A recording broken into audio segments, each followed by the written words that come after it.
Jose, you are the first.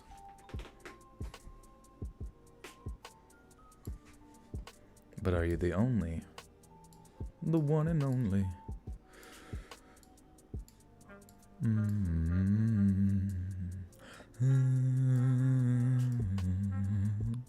Hello? Hannah is literally shaking in her booties.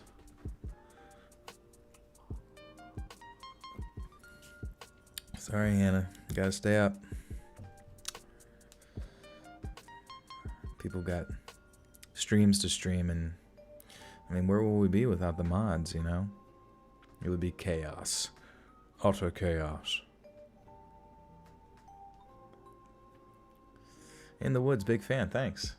It's good to see new people. Popping in, saying what up. Speaking of which, I gotta share this out to the Twitterverse. Very important they hear about it. If they don't hear about it, it doesn't happen. Everything that happens on Twitter is the true. Especially my live streams.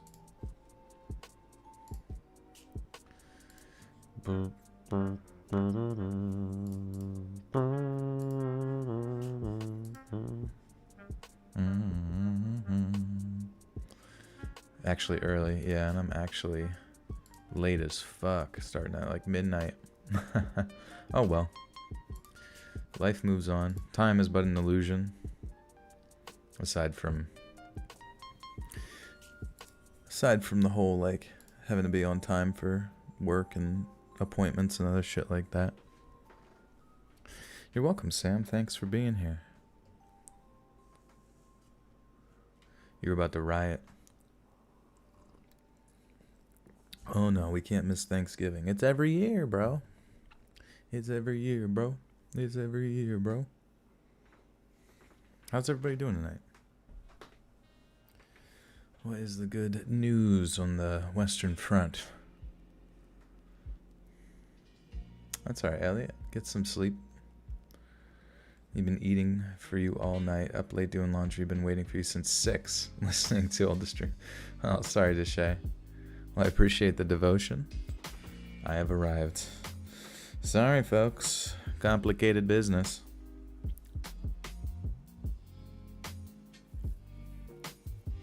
So just lubing my lips and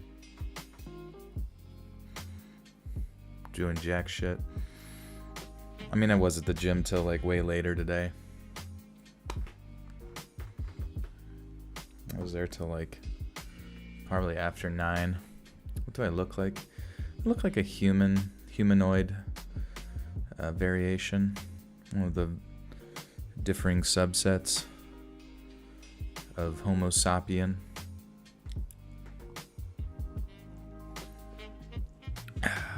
Yeah. You just finished your calc homework. So ready for Thanksgiving break. Dude, what the fuck do they even use calc for?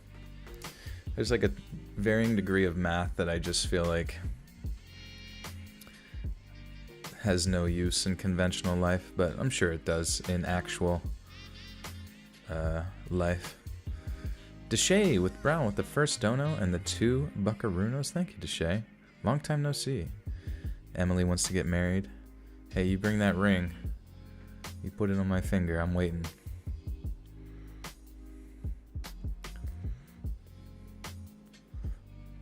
Joel in the gym getting swole. Yeah, I gotta get swole from the stream. I can't show up here looking like a bum. You guys would lose immediate respect. You wouldn't look at me as the alpha male. Do a face reveal at 1 million subs. You know, we'll have to see when we get there. That's why you guys gotta get me to 1 million subs faster. Let's go. Tell everybody about this shit. Speaking of which, please do share. Share, hit the like button. Everything you possibly could do would be sick. Oh, I'm supposed to be the one purposing? SCP-001 with the 5 says, you know the deal, Mr. Joel. Give me that chills voice. Also, sup, I'm a new regular. Join your Discord. Nice. Welcome. Yeah, I've been seeing people in the voice chat in Discord, which has been nice. It's usually a little quiet in there, and I'm glad to see people taking the initiative to just... The music is cringy? Giving you weird detective vibes? That's weird. I don't really get any of the cringy aspects of the music or detective vibes. It's more of like a jazz vibe, you know? I feel like the word cringy is like... I don't know, it always feels like it's like used out of place. Like it just... Like cringe, when I think of cringe, like it's like, ugh. Like it's like embarrassing, like try hard or something like that. Or like, I don't know, someone like really embarrassing themselves or something. Venus flytrap's gonna get on one knee for me. What time is it where I am? It's about 11:47 p.m. on the East Coast of the United States of America. Oh, corny. Oh, corny. Okay. Corny 90s porn music. Not even quite that. I mean, if this was in some 90s porn, you better show me, you know, send me that direction, because I'd like to check it out. Because I'm digging these beats.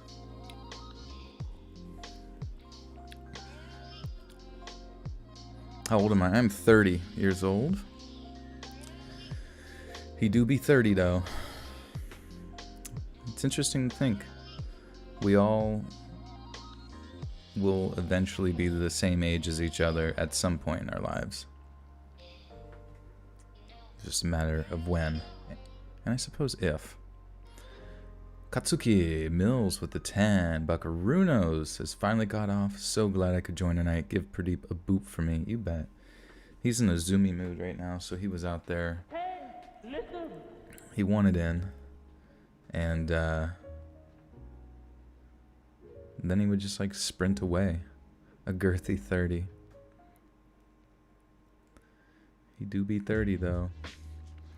Anna Horta with the 5 says, I had not so great a day, but these streams usually cheer me up. Thanks for doing it. You're welcome, Anna. Thanks for being here. We are happy to see you. Appreciate the 5. Thank you so much. Amberlynn, you know some Spanish you're going to translate? Appreciate it. That'd be funny if the whole chat was just like talking in Spanish. Low-key thought I'd be younger. Yep. 30. I guess I got kind of one of them youngster vibes. SCP-001 has become a full-grown pizza and a member of the Buttersock Cult. Thank you, my friend. It's kind of funny, I was watching this one streamer. He's an Overwatch streamer. His name's John Lin, known as Wanted. And he always looks really young, because he just has like one of those like young baby faces, because he always shaves.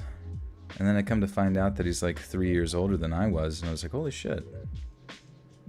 You know, and I'm like, he's just living life. He's grinding, you know? Like, I think a lot of people kind of get conditioned to like streamers being like, I don't know, 14 or some shit. You know what I mean? Like, where they're just fucking young bucks. But I guess sometimes it takes you till at least you're like 20s or late 20s or 30s to like be able to get the equipment and the know-how to like do the whole process, you know? So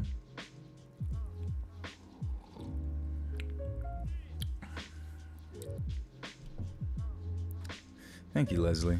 Try to have a nice and relaxing voice for you. Been prepping it all day. Just in time for the stream, baby. Another 9 minutes, we'll be kicking these stories off. Hey, Monica.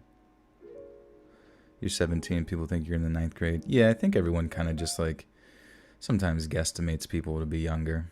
Though I, you know, whenever my beard, like I just got a haircut and a beard trim, and it's weird. Like I look substantially younger than I do whenever I just like let my hair go and my beard go. I look like I'm 40 plus with like my big mountain man beard, and then like trim it up a little bit with a nice fade, and all of a sudden I'm back to the early 20s era. Show some love. Horror stories. Give Let's Read a thumbs up, baby. Yeah, let's do it. Tree Flesh. Hey, yo, I'm working on a naked art final. Oh, shit. Who's the lucky nude model? Is it me when I don't even realize it? Were you voicing an ad recently? Just on the Spotify advertisements, and then whenever I have them on the YouTube channel and stuff. DJ Nighttime, how can you send money? So yeah, there's a super chat. There's like a money sign option down by where you can type chats at. You can do super chat. You can do what's it called? How do I not remember what's it called? Streamlabs. Yeah, Streamlabs. Sorry, nobody ever really uses it very often. I forget about it. But yeah, Streamlabs is down below. That lets you use PayPal, I think, or something like that. But either way, it's the thought that counts. So thank you for considering. Carol's birthday, 29 tomorrow. Oh, nothing to be sad about. Happy birthday to you. Everyone's all afraid to get old and shit, but it's like, just take care of yourself, you know what I mean? Just take care of yourself, live the life that you want to live the best you can live it, and don't be afraid to grow up, you know what I mean? To advance further into your existence. Because I'm sure our 29 self is probably looking back at our 19-year-old self and having a bit of a giggle. As I'm sure the 39-year-old self is looking back at 29 and having a bit of a giggle. As long as you keep moving forward, finding your purpose, your direction in life, you know. Really no shame in being 40, 50, 60, 70, 80, 90, 100. You just are what you are. You are that many rotations around the sun. That much closer to freedom from this mortal shell. Joey playing some Call of Duty. Nice, nice.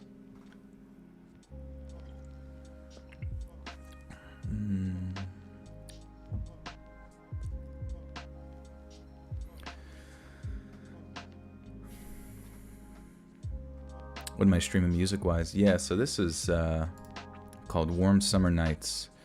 Instrumental, hip-hop, chill-hop, lo-fi, hip-hop mix. So you can look that up. It's on the YouTubies.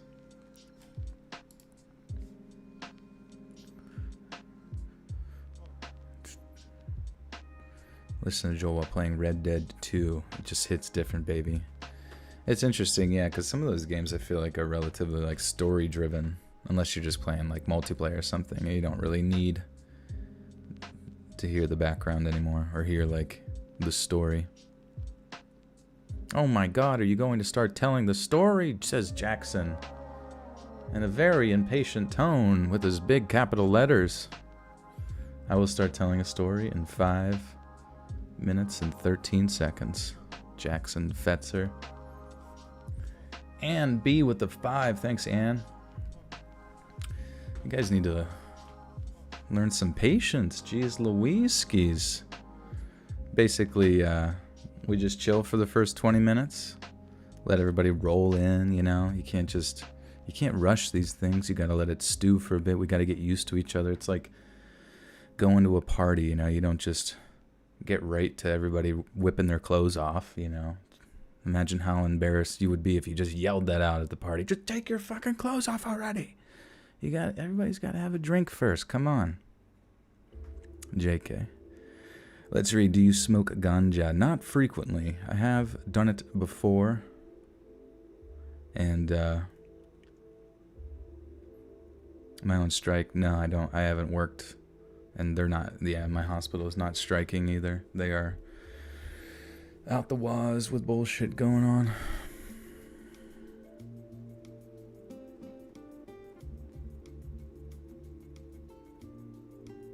Joel, let's read. What would you do if it was you in the same situation as someone in one of your stories? I wouldn't like it. Certainly wouldn't feel good about it, but hopefully some of these stories kind of give people an idea of how to protect themselves, or at least ways to approach things. I know some people we actually had someone in the chat here. Alex, I believe, was telling us about the time she was coming home being stalked by somebody in the car, and she knew to go to the police station, and that deterred the person from following, you know.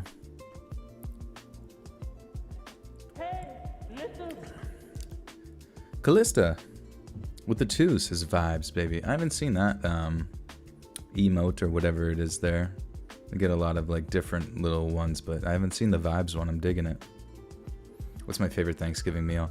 I do really love stuffing. Stuffing is one of my favorites, especially if it's like a moist, very moist stuffing.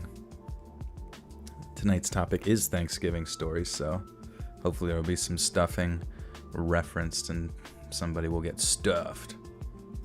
CMD sending love from New York. Thank you, thank you. Try to do the voice of Corpse. Try to do the voice of Corpse.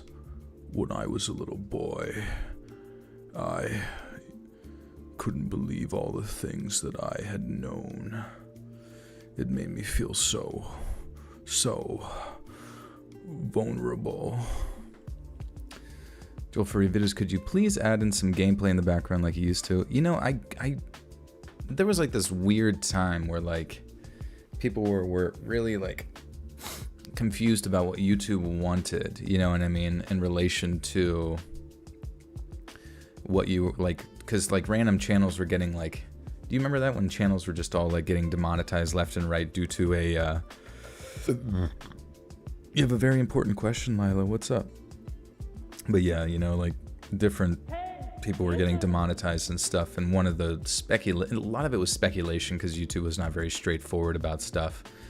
And one of the things that people had said was like doing gameplay but without commentary over it. So like I was working in conjunction with one channel that did a lot of horror gameplay, and asked them as long as I promoted their stuff if I could use their, you know, horror gameplay, and they said that's great, you know. But I just kind of stepped away from that, saw some other channels were using just still frames and stuff like that for the background. So I thought, you know what, it saves time. It would be nice to like promote new horror games and like have something to stare at. But a lot of people say they like look at the gameplay and end up like missing all of the story, which I guess is fine. You can go back and watch it again. Herbert Small with the two says time to tuck in for the spooky and Laredo pizza. What's Laredo pizza? That sounds baller. Kira Hendricks with the 5. Thank you, Miss Hendricks. Thank you, thank you. We're going to get started here in 40 seconds. Lila, you want me to time you out? You just want to know what it feels like when you do it to other people? Here it comes.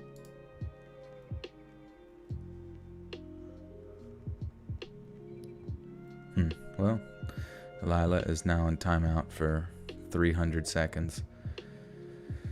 Laura with the 2 says, Joel, I just got the notification. How are you? I'm doing great.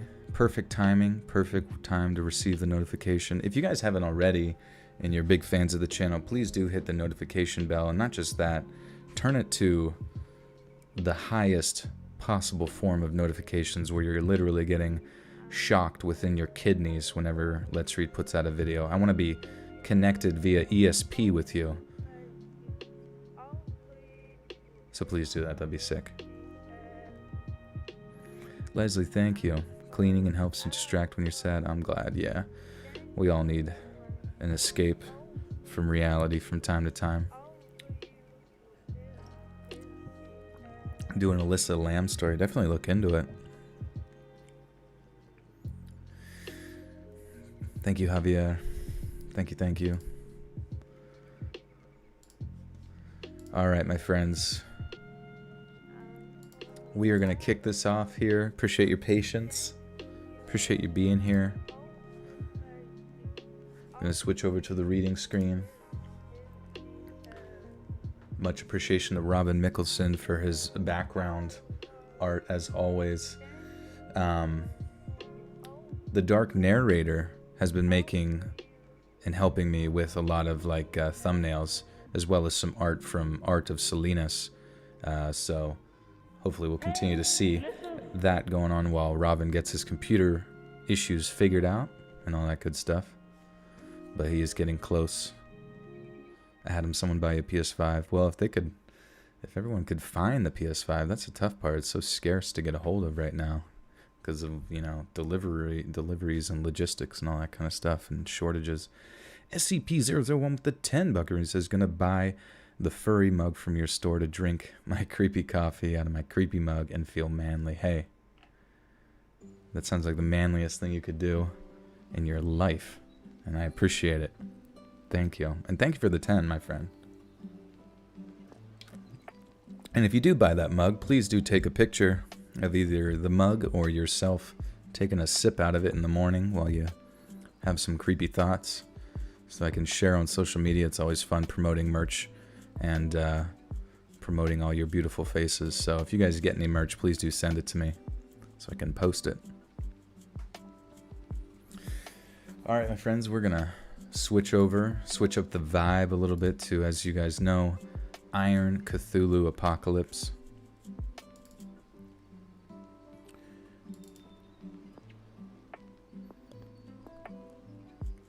Bye-bye.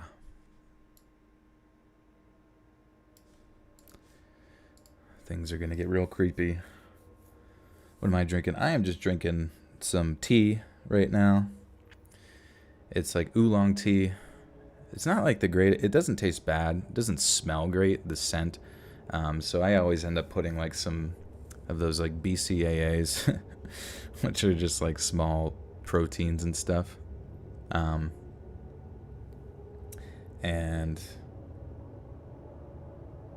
it makes it taste like hot Kool-Aid. I don't know if you guys ever get a chance to dump some flavoring into your tea. It definitely makes things a little bit better.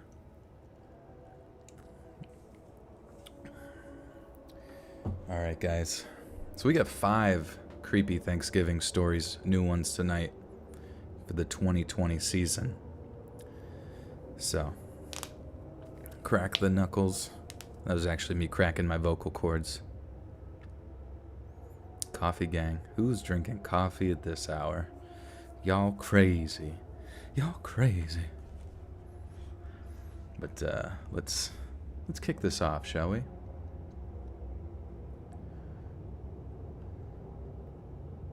On Thanksgiving weekend of 1950, a brutally frigid nor'easter storm was battering the coast of Massachusetts and was particularly harsh on the small town of Marblehead near Salem. That sounded a bit weird. And was particularly harsh on the small town of Marblehead near Salem. Beryl Atherton, a 47-year-old elementary school teacher, was 25 years into service on... Oh. Was 25 or had 25 years? Someone's gonna have to... Someone who wants to volunteer to count mistakes? I think that's something we kind of got away from. Some people even use it as a little bit of a drinking game, though. Do please space those drinks out. I feel like I'm in for quite a few mistakes tonight.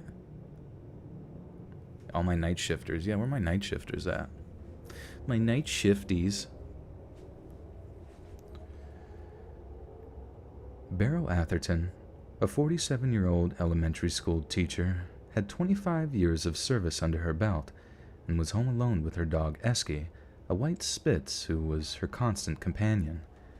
Since the death of her father, Esky was about the only companion she ever kept, and Atherton was a self-described spinster with no close friends or family.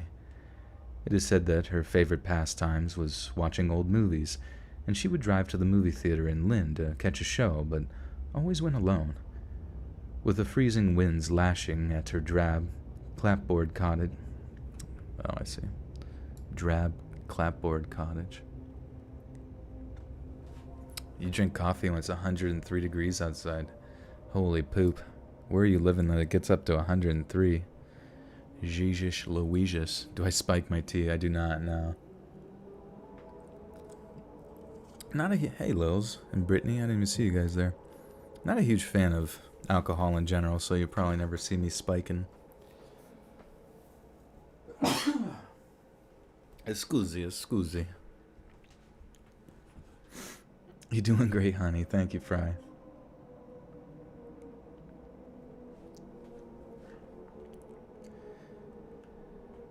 With the freezing winds lashing at her drab clapboard cottage on fucking poopy.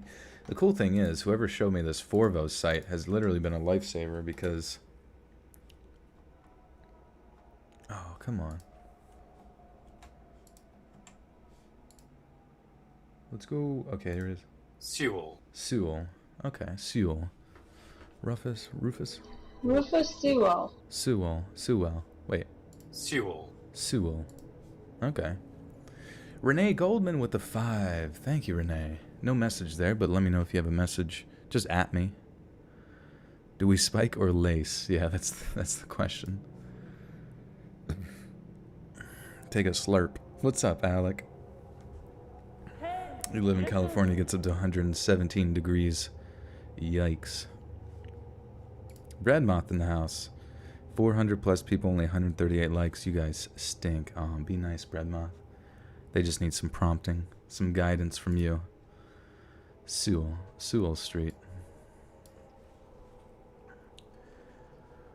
With the freezing winds lashing at her drab clapboard cottage on Sewell Street, Beryl ran a few final errands before her small town was due to be snowed under. She made a run to the grocery store to pick up vital supplies, including a few extra cans of food for Esky before she took a few bags of garbage out to the trash cans outside her home at around 6 p.m. that Saturday evening. When she did so, she spotted a young neighbor boy watching her from a window of his home. She gave the boy a wave, and this was the last time she was seen for a good few days. As predicted, Marblehead was completely snowed under through the course of Thanksgiving weekend, and it took until Monday, November 27th, for the town to dig itself out and resume normal activities. The town's milkman, known among the locals simply as Pint, called on Miss Atherton's home to deliver her milk. Usually speaking, Pint would just leave a person's milk delivery on their doorstep, but he knew that Miss Atherton was extremely thin and frail at barely 100 pounds and was concerned about her well-being after such a vicious snowstorm. So on this occasion, he actually knocked on Miss Atherton's door to ensure that she was okay. He knocked once, but there was no answer. Then again, but there was still no answer. On a hunch, Pint tried the door handle.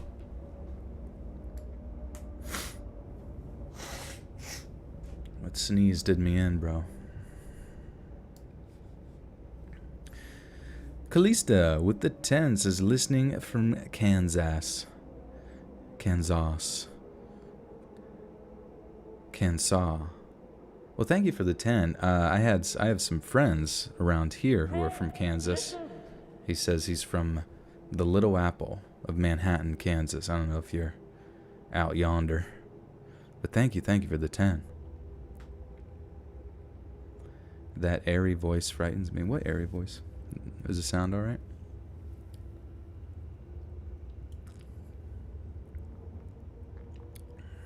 Brittany's handing out hugs. I could use a hug. It'd be nice. Nice old hug.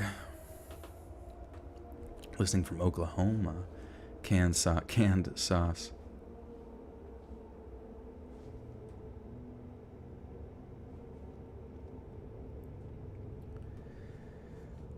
On a hunch, Pint tried the door handle and found that it was unlocked. He wandered slowly through Miss Atherton's home at first, calling her name, then walked into the kitchen, finding a scene that would take his breath away. Miss Atherton was lying on the floor, face up, in a pool of her own clotted blood, with Esky lying near her body, mewling in a considerably... Mewling? Fuck, sorry. Let's see, mewling. Mule. Alright. Gerund or present participle. Gerund? What the fuck is gerund? Jeez. Yes, one word and you go down a rabbit hole of words. Gerund. Gerund, okay, a form that is derived from a verb but that functions as a noun in English ending in ing, asking in do you mind my asking you? Oh, okay. The asking is the noun part. I see. Mule. Mule. Mule.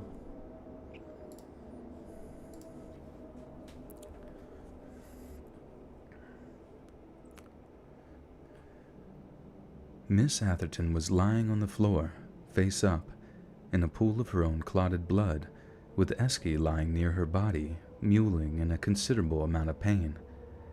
Pint screamed as he fled the house, careening to the home of one of Miss Atherton's neighbors and pleading with them to call the police. When the police arrived, they deduced that Beryl Atherton had been dead for days. On the kitchen tables were her brown paper grocery bags, still full of foodstuff she'd brought home on the last day she'd been seen alive by the curious neighbor boy, meaning that it had been only moments after this encounter that her murderer had pounced, and within maybe an hour of waving to the small boy, Beryl Atherton was lying in a pool of her own blood. She had several broken ribs and bruising around her throat where she appeared to have been strangled so hard that there was still fingernail imprints in her cold, dead flesh. Her killer had then used a small blade to slice her throat, but had done so in a very peculiar manner. Not only had he cut her neck open horizontally, but had also inflicted a dreadful vertical wound from her ribs to her chin, essentially stabbing a cross in her neck. The cuts were so deep that Beryl Atherton had almost been decapitated, and she also bled so heavily from her wounds that her blood vessels were completely exsanguinated.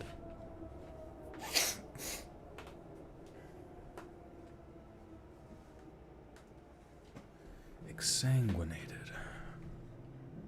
That'd be an interesting YouTube channel. Exsanguinated. You guys are crazy with your comments and shit. Your phone's cutting in and out. Is everybody else having a good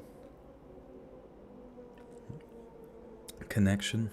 Or turn it off, turn it on, then off again?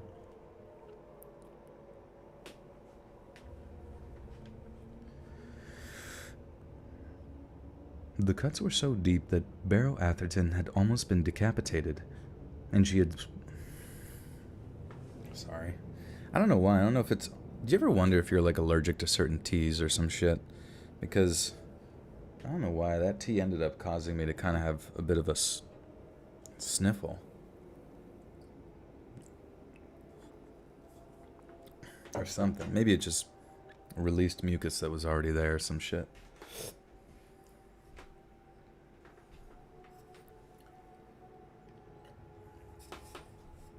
Also, the only bad thing about oolong tea and some of the teas is that I don't know why, it just like almost like dries up my mouth a little bit, which is kind of weird.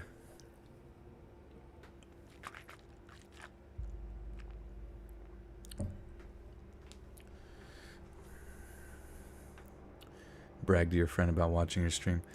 Good, good. Everybody better brag to at least one friend. Don't snort the tea. I know, it's tough. It's just so tempting. Hawk, what are you going to eat? You're going to eat some worms?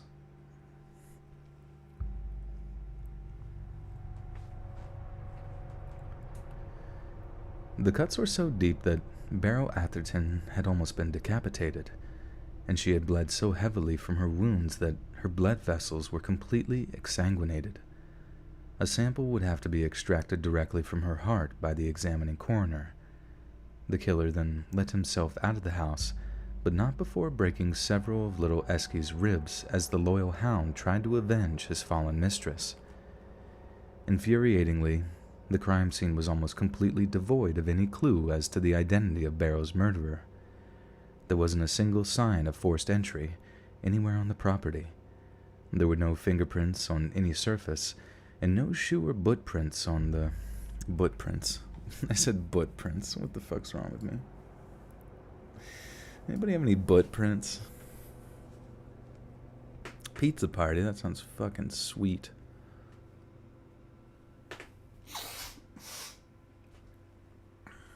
Yeah, I got a bit of a sniffle snaffle right now. I don't know why.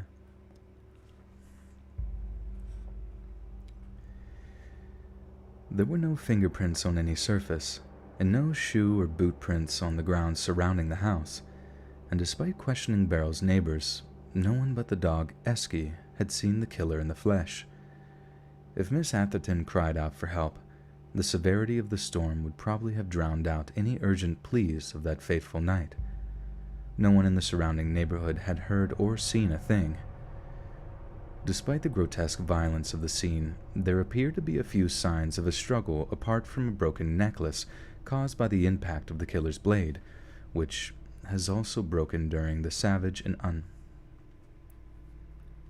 Oh, the blade broke, okay.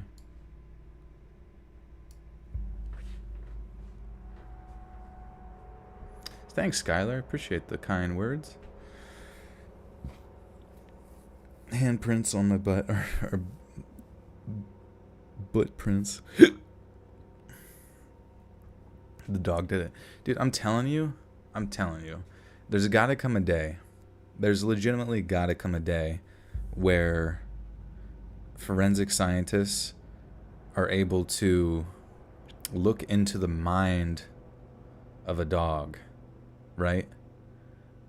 And extract data from the dog's mind that would give visual clues as to who the killer is, you know what I mean? Like, you know how they talked about, like, Elon Musk doing, like, Neuralink and shit like that? Like, why don't they just do it on dogs first, or animals and stuff like that? Or, like, you know, you could volunteer your dog, and then your dog could operate as, like, your own personal fucking security system. Like, if you ever just wanted to, like, see what your dog was getting into, you could just check your smartphone, and they would, like, log into their eyeballs. And obviously it wouldn't hurt them or, you know, force them to do anything bad, but you could just, like, or you could put a little camera on their collar or something like that. That would be cool. Bro, you baked. Maybe. That would be cool. Yeah, put, like, a little camera on your dog's collar, so then if something did happen, you could just, like, check in on that or something, or use that as evidence. Booty King butt lettuce. You can already hear PETA canceling Joel. Everybody's canceled nowadays. You can't cancel us all. Or perhaps if we all get canceled, nobody gets canceled. It just resets, you know? Or I could cancel PETA first, right? Y'all remember Harambe? You're goddamn right I remember Harambe. How could I forget our Lord and Savior? Dog licking balls, sniffing bum bum. I want to get a close-up on my camera of that.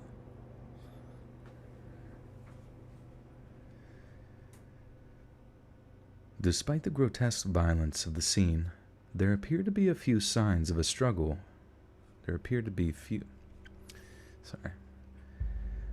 Despite the grotesque violence of the scene, there appeared to be few signs of a struggle, apart from a broken necklace caused by the impact of the killer's blade, which had also broken during the savage and unprovoked attack. And aside from a few broken fingers that suggested she had tried and failed to defend herself from her attacker, it seemed that he had managed to sneak up on Beryl while she was totally unaware. The crime scene was so lacking in useful evidence that it had been theorized the killer actually hung around for a little while, ensuring there were no fingerprints, fibers, or DNA present. And since the murder took place in Beryl's kitchen, the killer may well have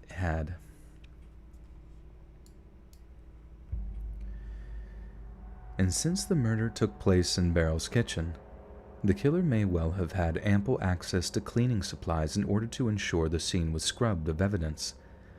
Both police and friends were surprised by the fact Miss Atherton kept a diary, which everybody stopped doing the, cancel the dogs. First we cancel dogs, and then we can do whatever we want with them. But they may want a belly rub in return. Both police and friends were surprised by the fact Miss Atherton kept a diary which yielded information about a handful of male acquaintances. That they knew her were... What is this writing? I'm so confused. That knew her were completely unaware of such gentlemen. Oh, those that knew her. Okay, sorry. Both police and friends were surprised by the fact Miss Atherton kept a diary, which yielded information about a handful of male acquaintances. Those that knew her were completely unaware of such gentlemen, but the information therein offered no help in solving the crime. It was discovered Covered. Joel's cat never chills. Yeah, he eventually does, but he's just gotta like constantly fucking move around and shit and like scratch on stuff, and then all of a sudden needs attention out of nowhere. And he honestly only gets worse whenever he sees that I'm streaming. Like he actually gets worse while streaming. It's kind of weird. Or maybe I just notice it more, perhaps. It was discovered she had been deeply disappointed over a broken love affair, but this proved not to enter into the case either. In the aftermath of Barrow's murder, with police unable to come up with any suspects or clear motives for her killing, the small town of Marblehead became rife with rumors and gossip. Some said Barrow was leading some kind of double life and had become embroiled with organized crime down in Boston that had come back to bite her. Others believe it was a jilted lover from the broken love affair that had sought revenge after Barrow had broken the engagement off, or perhaps a relative who learned of a sizable inheritance that they either wished to access early or were about to be cut off from. Yet her estate only consists of about $25,000, and no jewelry or other items appear to have been stolen from the house, so it seems that financial gain may not have been the motive. But chillingly enough, there are some living in Marblehead today who claim they know full well who killed Barrow, and a handful who assert that the killer is still alive.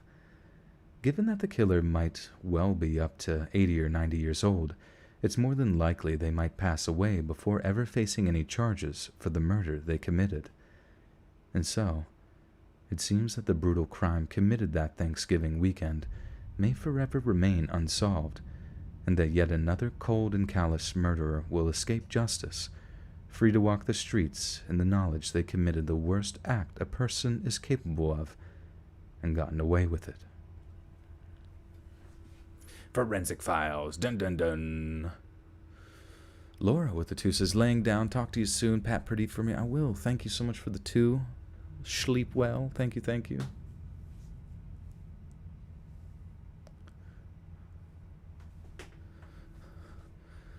Boston massive 2 shits. Yes, I think that's how you pronounce it. Death to pilgrims. Oh my god, no, not the pilgrims. We carve people on Thanksgiving now.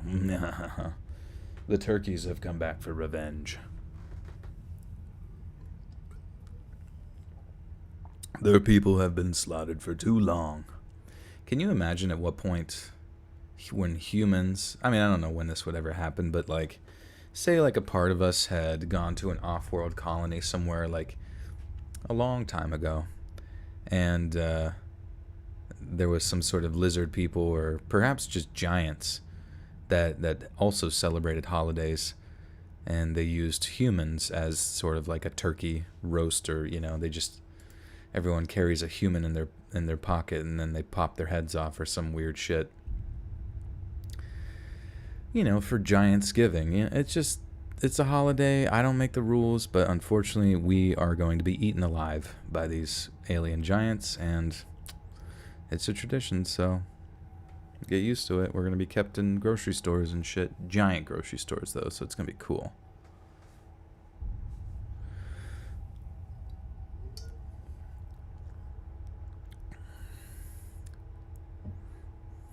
Thanksgiving. It's about a killer turkey. Oh my god. Oh yeah, remember the one of the earlier episodes of South Park, all the turkeys had started killing everybody. I remember the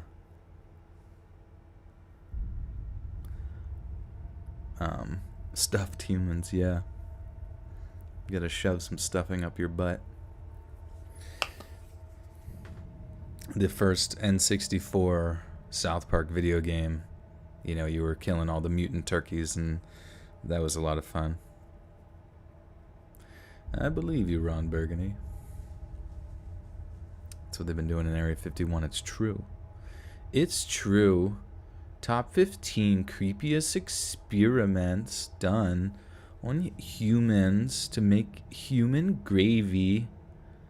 Did I get the PS5? I didn't. My roommate's been scouring, all the websites to get the PS5 from Target and Walmart and all that kind of stuff, and is very excited to play Dark Demon Souls, which looks great.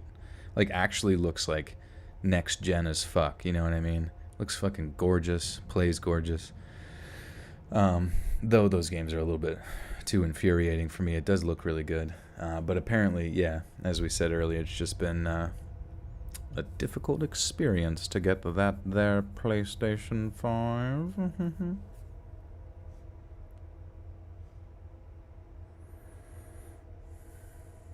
There's a taco truck at this truck stop. That's sweet.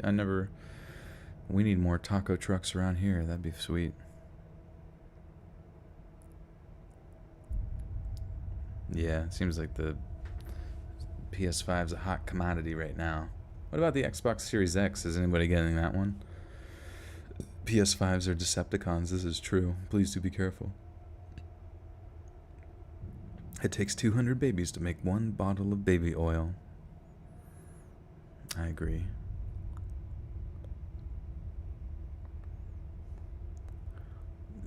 Demon Souls, the bum-ass Walmart brand Dark Souls. Well, it's made by the same people, and it was made before Dark Souls, you know what I mean? So it's not like a bum-ass version. It was just like quite literally the first game, you know?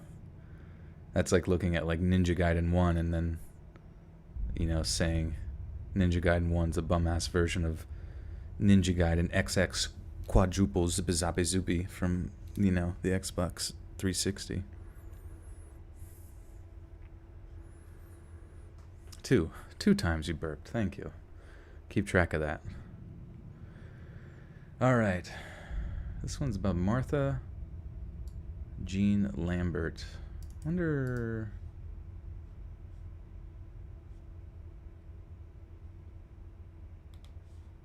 Let's see. Thanksgiving is supposed to be a happy time.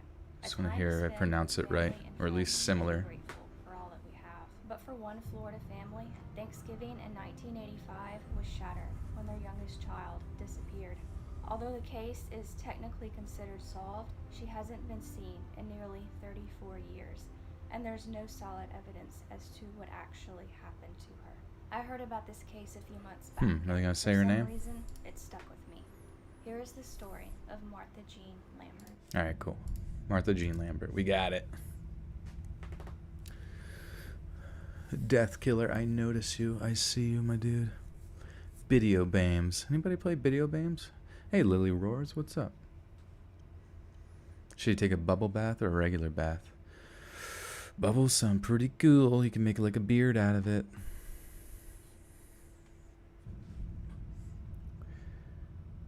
Martha Jean Lambert was born on March 26, 1973, to Howard and Margaret Lambert in St. Augustine Beach, okay.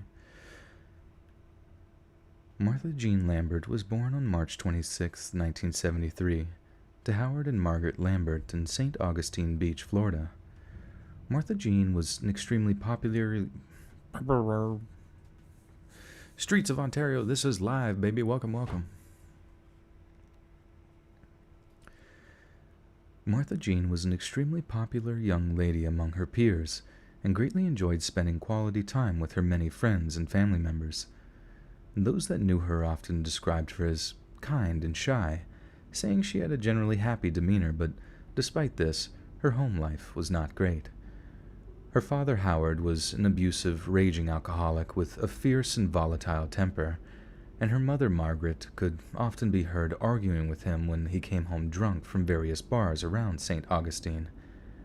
As a result of this highly unstable and distressing relationship between her parents, Martha and her two older brothers were often cared for in various foster homes, which had a highly negative impact on their academic performance. Yet in spite of such difficulties, Martha was known for being something of a tough cookie, and she didn't let it get her down too much, maintaining a positive attitude whenever she was at school. In 1985, the Wednesday before Thanksgiving was a day much like any other for young Martha. She spent the day attending her usual classes at school, and then, when it was over, she went over to a friend's house to hang out until around 7:30 that evening, when she began the short walk back to her parents' trailer. Only that much is certain about what happened that evening. Afterwards, things began to get very unclear indeed, and mainly due to conflicting accounts given by her very own family members. What we do know for definite is that it wasn't until 3 a.m. on Thanksgiving Day that Martha was actually reported missing. Her family told the police that she was a 12-year-old white girl with sandy blonde hair and bright blue eyes, standing at roughly 4 feet 5 inches tall. 4 feet? Oh, I guess she is 12. I was like, wow, she's short as fuck. But I'm like, oh yeah, she's 12.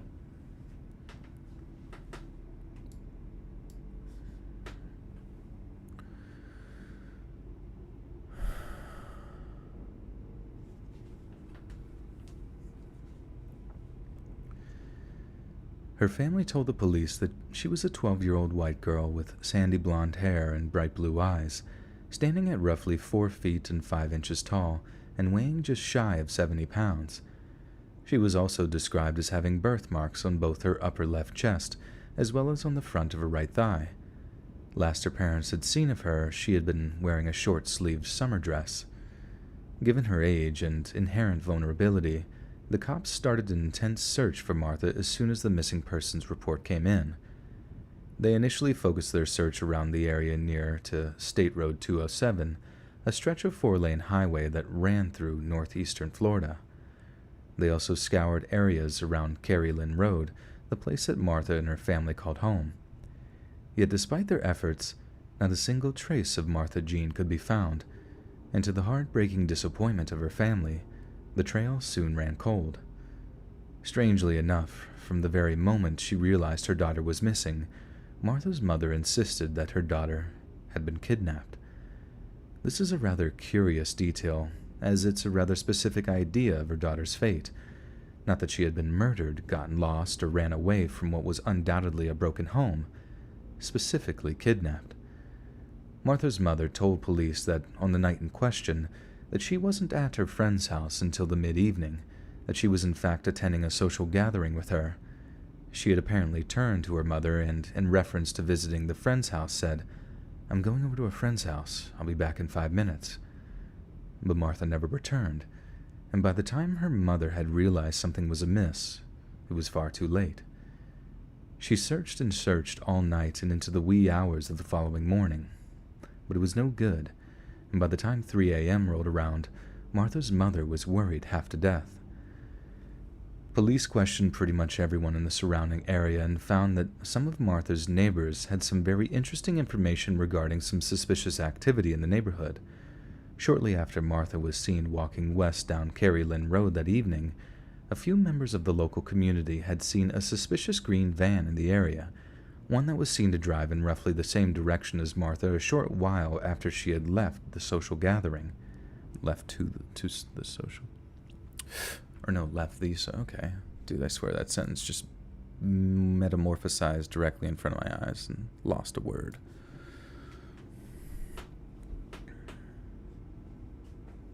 Thanks, Sophie. Welcome, welcome. You were 5 foot when you were 12, but were you 4 foot... How old was she? Or how tall was she? 7? 4'7"? How many stories? Yeah, so this is story 2 of 5. And they're all Thanksgiving related. Ulterior motifs, you're 6'5". Nice, dude. Climb you. They're gonna climb you like a tree, bro. Be careful. Don't tell them your height. Leslie, you're scared. You donate blood for the first time tomorrow, and you're so scared. I've been listening to more of your videos to try to distract me. Come in wearing earbuds and a blindfold so I don't psych myself out. What are you scared about? The only thing basically is just that, like, there's a little bit of a pinch, you know, when they insert the needle into your arm, but after that, it's like mildly uncomfortable in the sense that, like, you can kind of feel some pressure there within your, you know, blood vessel on your arm, which is most likely, like, they're going to use, like, the big vein at, like, the curvature of your forearm area there, and then after that, they're going to see if you feel lightheaded or something, and make sure you eat some cookies or drink some stuff. They might not have those available, though, so perhaps it might be smart to bring some snacks of your own if you can.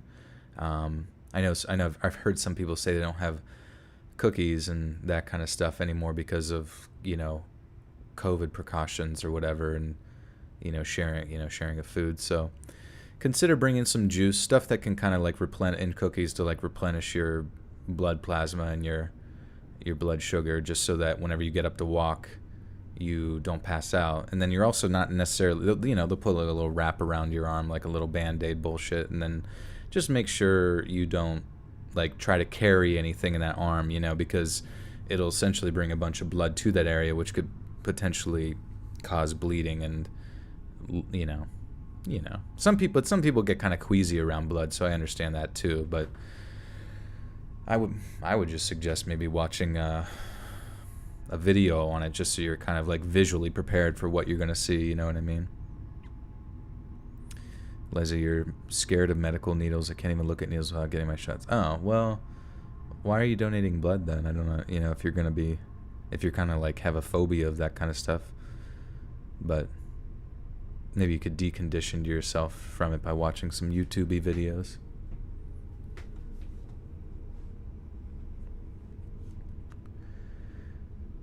Shortly after Martha was seen walking west down Carey Lynn Road that evening, a few members of the local community had seen a suspicious green van in the area, one that was seen to drive in...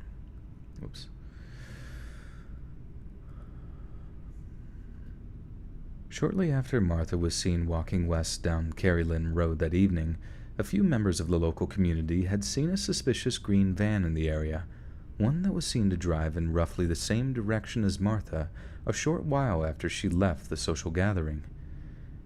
And what was most concerning was that not a single person who'd seen it was able to recognize the van as belonging to anyone in the community, and nor had they been able to record a license plate number. Conflicting with his mother's account, Martha's brother David told the police that he and his sister were having dinner together that night during the time just before she disappeared. He mentioned that she had gotten up from the table and walked out of the house, refusing to tell him where she was going before she climbed into the passenger seat of a black sedan. Yet police were forced to dismiss Martha's brother's claims in the face of other more consistent accounts, yet were continuously flummoxed as to why the boy had given them such a strange, fabricated version of events. Despite her mother's insistence that she had been kidnapped, police originally assumed that Martha was a runaway due to the violent and volatile situation between her parents. But it only took a small amount of speculation and investigation for them to conclude that there was most likely some degree of foul play involved in her disappearance that had most likely ended in her murder. However, not a single suspect had been named as her kidnapper, and there have never been any arrests regarding her disappearance. Essentially, Martha walked off that night from somewhere and basically vanished from the face of the earth. A few days after she had initially disappeared, a handful of police officers scoured a wooded area behind the family's trailer for any sign of her, but again, nothing was found. Detectives also put a substantial amount of man-hours into searching for Martha's remains around the area where the Florida Memorial College once stood, but once again, nothing was found. It confounded them. All the places where it was thought she may have either run off to or been dumped were completely devoid of clues. As a result, it was assumed that Martha's mother had been correct in her assertions, and that Martha had indeed been kidnapped by someone who wasn't part of her extended family. Many missing person agencies in the United States still classify Martha's case as a non-family abduction to this day. Yet despite this, police say there is absolutely nothing to back this up, that there is no evidence of abduction, and the green van theory, the one that neighbors claim they saw, has never been substantiated. The one real discrepancy with the whole case is the fact that Martha's older brother, David, seems to have lied about what happened that night. As a result, for a while he actually became the closest thing the investigation ever had to a serious suspect, based on the fact that there were obvious lies being told, and that his story seemed to change in its details on a few different occasions. As was previously mentioned, David claims that he saw Martha get into a black sedan that evening after they had dinner together, but he later changed his story to say that she had simply left to visit a local convenience store and then never returned home. Due to these inconsistencies, investigators suspected that, although David might not have murdered her, there was definitely some information that he knew that he was not entirely forthcoming with. After all, he was only 14 years old at the time of his disappearance, and may not have been capable... His disappearance or her disappearance? After all. Alex with the 2 says, Nurse Joel has entered the group chat. P.S. Love. Thank you, thank you. Hey, it's Brob. Want to hear some turkey stories. God damn it. Want to hear about turkeys. We want stories about turkeys. God damn it. Or is Jensen here? He's trying to 1v1 me, bro. He is. Look at him. Sorry, wrong chat. He's getting naked.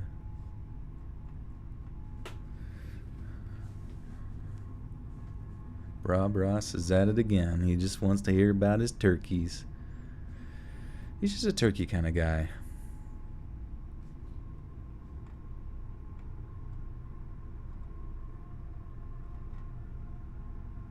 When I donate blood, I just drink more blood to replenish myself. I mean, it's easy. Just whoever's next to you, or perhaps the nurse, just give him a suck. Nurse Joel, is that a Pokemon card? Where?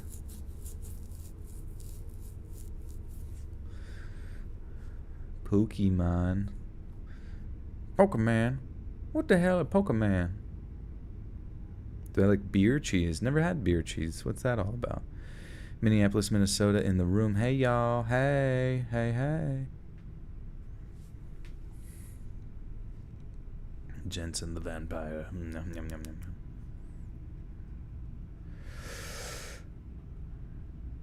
After all, he was only 14 years old at the time of her disappearance.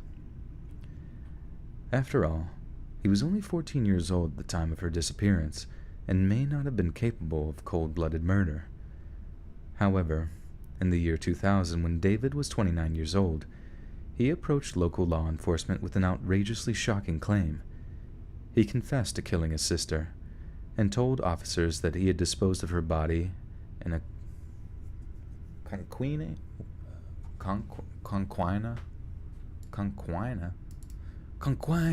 What the hell's conquina? What's my favorite monster, werewolf, vampire? When I was little, I used to love... Coquina. Coquina. A soft limestone or broken shells used in road making in the Caribbean and Florida. Oh, interesting. I used to love the werewolf. I just thought he was cool. I like dogs. And I liked that he just, like, when he turned into a werewolf, he was just like this unstoppable beast and would rip through his clothes and be naked. But I also liked that a lot of the times the werewolf would wear like flannels for some reason. Do you ever notice that? Like in Nightmare Before Christmas, that werewolf still has like a flannel shirt on. Joel, you got socks on or you barefoot? Actually, yeah, I'm wearing socks and shoes as I am at my standing desk, just because you know, if I were to just be barefoot, I feel like my feet start to hurt after a while. SCP-001 with the 2 says, where do I send the pic when I get the mug at Mr. Joel? You can send it anywhere, you know, over Discord. You can do it in the selfies and just at me, or you can send it over DM on social media, Instagram, which is Let's Read .official. Twitter is Let's Read Creepy. Whatever you like, and thank you. Joel, what's my first sona? My first sona is actually like a snail slug. So like I would just drag my juices across the floor at all the furry conventions. Coquina.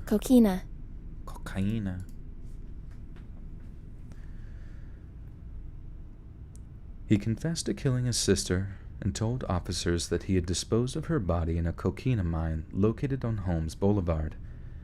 Yet when the police searched the mine, there was no human remains to be found, nor any signs that anyone had been hurt or murdered there at all, which meant that despite his apparently full and frank confession, there was simply not enough evidence to charge David with his sister's murder.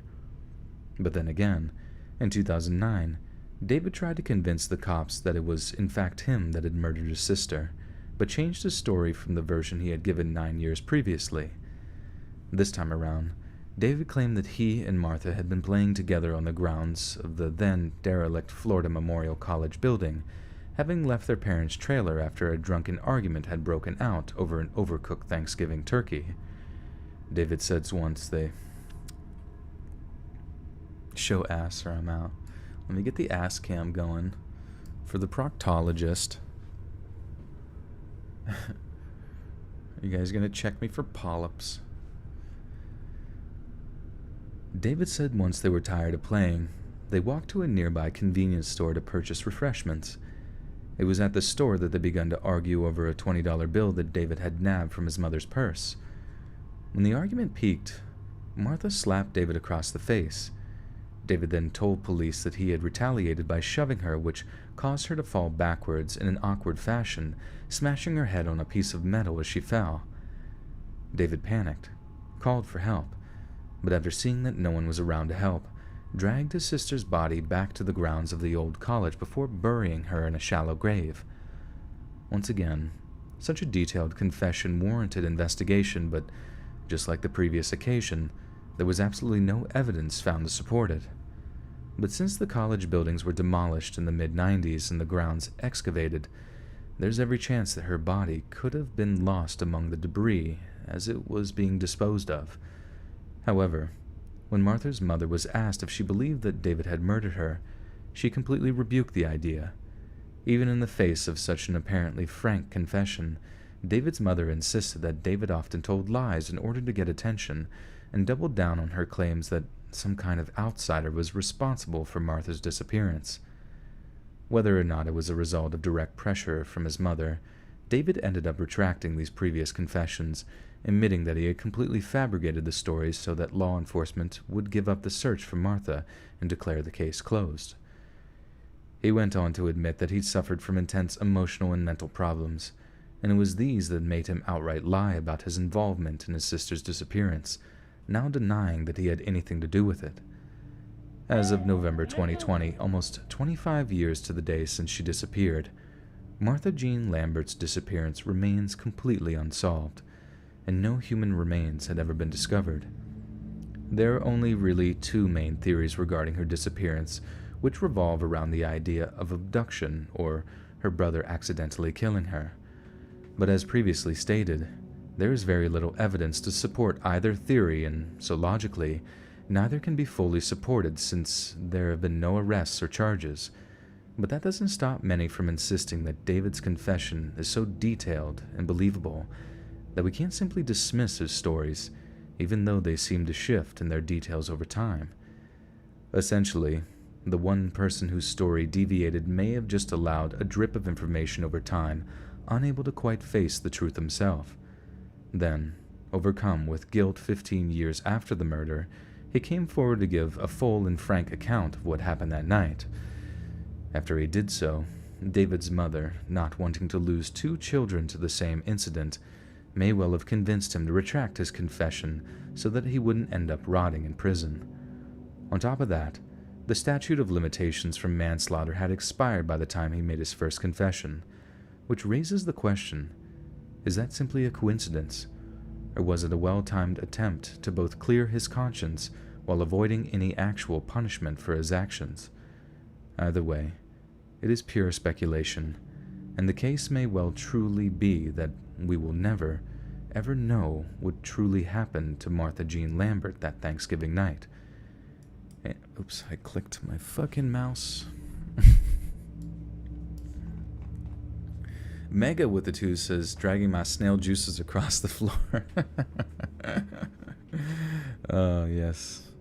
The truest, most devoted fursona will be a snail. Every other fursona is just imposters, honestly. All you hear about is furries, but what about slimies? Caitlin Lake with the 5 says, fighting poverty, one $5 bill at a time. Have a coffee on tea on me, friend. Thank you, Caitlin. I do appreciate it.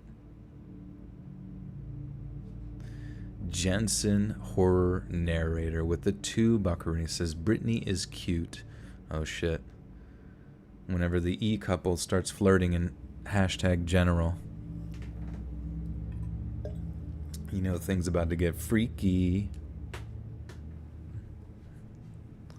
Absolute mad lad, what's up, bro?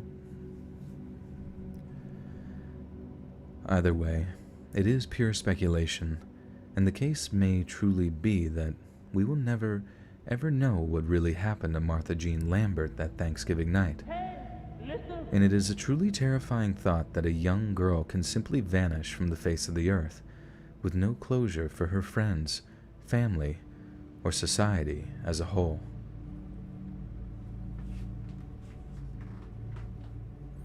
Beans on toast. Paranoid Princess, good to see you, good to see you. It's okay if you can't stick around. This will be out, just so everyone knows, this will be out tomorrow, 7 p.m. Eastern Standard Time, same place. Well, same place at least. My voice makes you question your sexuality? Good. That's what I'm here for. Just to confuse everyone and make them feel tingles in strange places.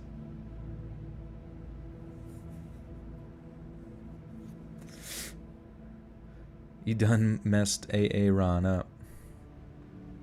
AA Ron. You only know one type of beans? Well, time to try beans on toast and expand your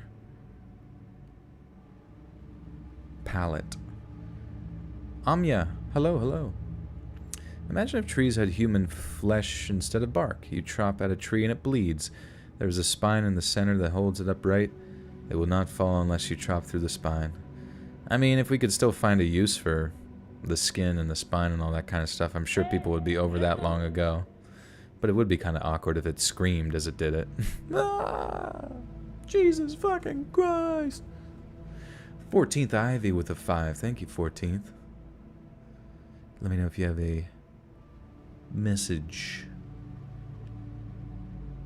Talking dirty in the Chills voice. Oh yeah, she likes it. Beans on toast, that is.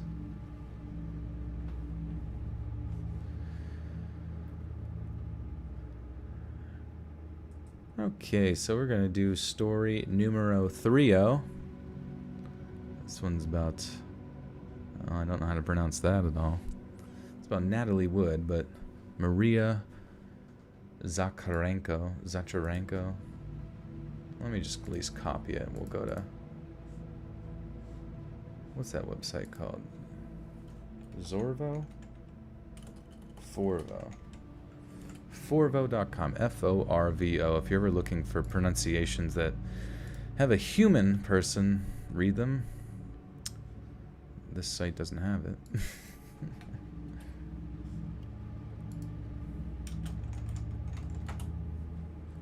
How to pronounce. Come on, baby. Give me the goods. Give me the goods. Is it even here? Bruh. Come on, bruh. There was like a 5-star rated one here, I thought. Damn. Wait. This one? No. Damn. Damn, son. How do you say this one? Joel, tell us about turkeys. Tell us about the turkeys. Zacharenko. That doesn't sound right. Bruh. This isn't even... pronouncenames.com. Son of a bitch. Natalia. Oh boy. Zacharenko. pronouncenames.com. Come on, bruh. Turkey story. Does anybody have any turkey stories? Tell me, guys, tell me about your turkey experiences. Rob really wants to know. I'm jonesing for some turkey stories. You lied to me. You lied. Turkeys taste okay. Yeah, turkeys can be pretty dry. That's a great Beetlejuice voice, thanks. Russian accent turkey stories. Like from the country of Turkey? We were joking yesterday about that server who like completely forgot our order. It was really funny because both of us got like chicken parmesan sandwiches, me and the one friend, and then the two others got like pizza, or no, like another sandwich, and then the other one got like soup.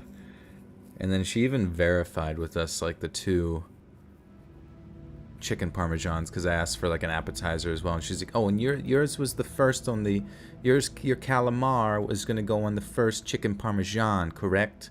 And I was like, "Yep." And then she comes back and she's like, "Okay, who ordered the cheesesteak?" And I was just like, I'm like sitting there like holding a cheesesteak, like, I did not order that. And then she's like, "What? I got a cheesesteak written down." And like Bra made a joke where it's like, "All right, who ordered the Pop-Tart?" She just hands us a fucking Pop-Tart, like 2 Pop-Tart. "Okay, who got the cold Pop-Tarts?" And then she also told us, I don't know, whenever you have like weird experiences, I mean, it wasn't like a weird experience, but it's just like your typical like server.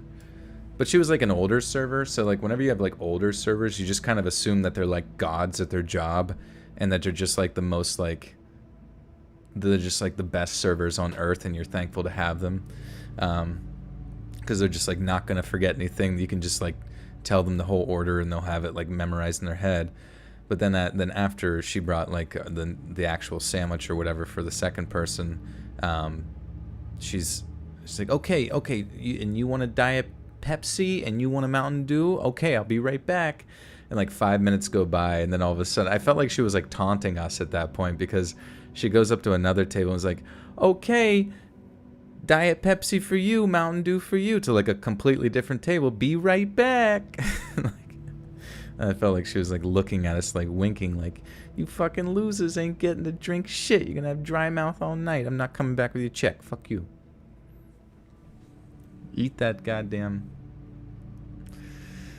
cheesesteak." A chicken Pop-Tart. Yeah, why don't you get the notifications? I don't know. Do you guys have the notifications set to like, you know, the top tier? Because you can click that bell and then like set it to like literally vibrate inside of your butt, so it lets you know whenever there's new Let's Read shit. But it's kind of like hit or miss sometimes with Let's Read, or YouTube lets you know about shit. Was the server Karen? No, it was like this nice Italian, you know, mom type, I guess. I don't really know. But you just kind of assume like those type of characters that have probably been there for a while, they're just going to be like eventually they level up to the point they can just like teleport into the fucking kitchen and get your shit like instantaneously. Or like be able to remember people's orders from like 5 years ago, like verbatim. But she was the opposite of that, which is not bad. Because you still got to tip, you know what I mean? Like, you can't let people, some people who like say like, "I'm not gonna tip," you know, you're like, okay, I guess if you just like don't want to make friends ever again, or like come back there and get your food literally shitted, farted, and cummed. Sophie with the 5 says, "One time my fat dog burst a hole in the wall trying to get a turkey on Thanksgiving Day. Huge Labrador-sized hole." Was the turkey alive, like in the house or something like that? Burst a hole in the wall trying to get a turkey.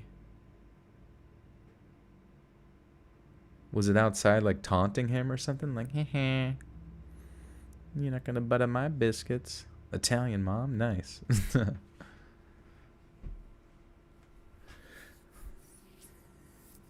She teleported. I gave her just the tip.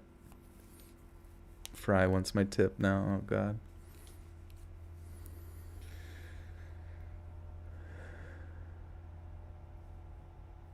Pay attention, Danielle says. Oh, my God. I'm sorry, Danielle. I wasn't paying attention. Just like that server. I forgot your order, and now you're going to have to eat a cheesesteak. When all you wanted was attention. One year your dog drug the bone into the middle of Grandma's living room. Which bone? Like the wishbone?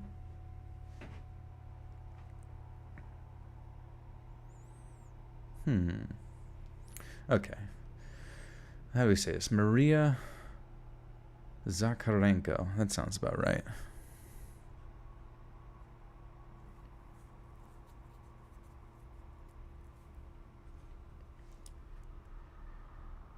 In the early 20th century, Maria Zakharenko escaped from her home country of Russia, feeling the bloodthirsty Bolsheviks who were in the process of turning their native land into the political... I don't know if I can say hellscape. I'm sure it wouldn't be a big deal, but...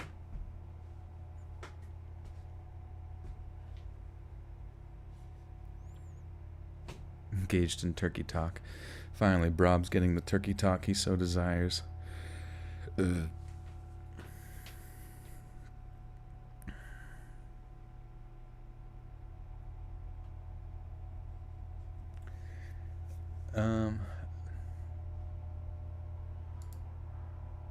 What's like another word for hellscape?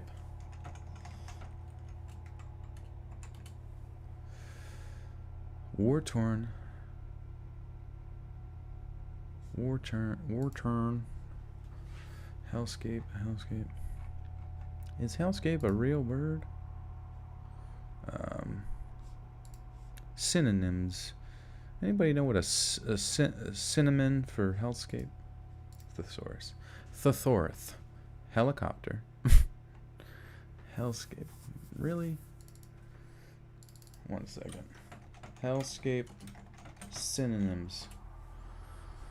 Jesus Louisish. Of course, took me back to the exact place.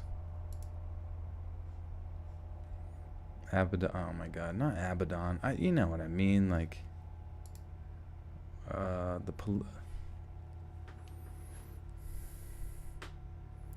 Babescape, Bazinga, Turkmenistan. I'm gonna do a face reveal. I am not now. Hey, Electroshocker, what's up, bro? Barren Wasteland. Yeah. Oh yeah, political wasteland. That sounds perfect.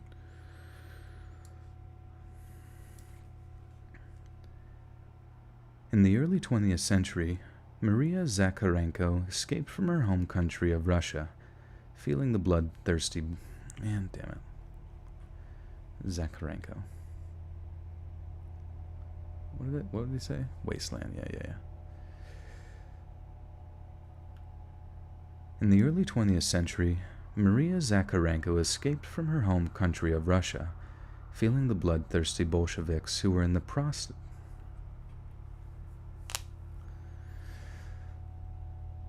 In the early 20th century, Maria Zakharenko escaped her home country of Russia, feeling the bloodthirsty Bolsheviks who were in the process of turning their native land into the political... Dude, I can't fucking say this sentence. God damn it. It's just like too many fucking things to remember. In the early 20th century, Maria Zakharenko escaped from her home country of Russia, feeling the bloodthirsty Bolsheviks who were in the process of turning their native land into the political wasteland that was the USSR. She escaped over the border to China, who at that time had yet to be consumed by communism, as a temporary stopover on her way to the United States. However, it was in China that the superstitious Maria consulted a fortune teller, wishing to get an idea of what her journey had in store for her. The Chinese fortune teller gave Maria some very good news indeed, telling her that only would be... So stupid, so weird. It's like some of the writing is so good, and then there's just like fucking one word that fucks me up. And or like it's like completely missing from the sentence, and then I just have to stop and be like, what? Deshae Brown with the 2 says, you are in a cheery mood. Did you get laid? You never know. I never kiss and tell. Kiss and tell. Oh no. Synonym for hellscape is hell. I'm trying to avoid the use of the word hell. Homie G. Okay. What the fuck? This is the longest sentence ever. Okay. The Chinese fortune teller gave Maria some good news. That's exciting. Some very good news indeed, telling her that only would be successful make it to the United States, but that she would give that that not only would she be success. They like forgot multiple words in this fucking sentence. Jesus Christ.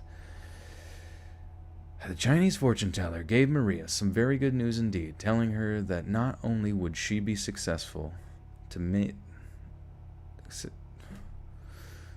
I need to like rewrite this. This is actually really annoying. The Chinese fortune teller gave Maria some very good news indeed, telling her that not only would she successfully make it to the United States, but that she would give birth to a daughter whose beauty would become globally renowned. Okay.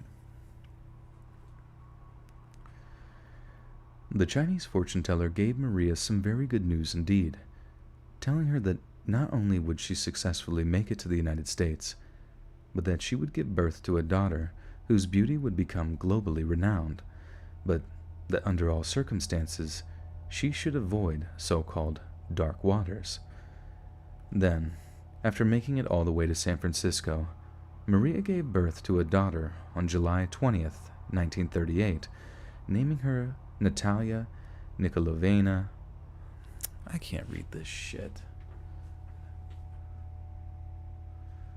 Natalia Nikolaevna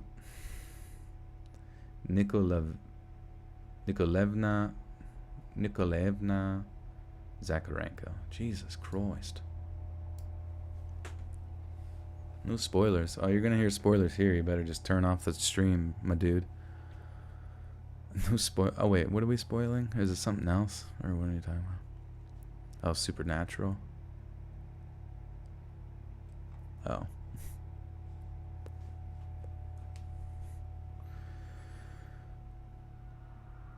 Then, after making it all the way to San Francisco, Maria gave birth to a daughter on July 20th, 1938, naming her Natalia Nikolaevna. I can't say this middle name, dude. What the fuck? Ugh. Every, like, foreign word is just, like, blows my brain up.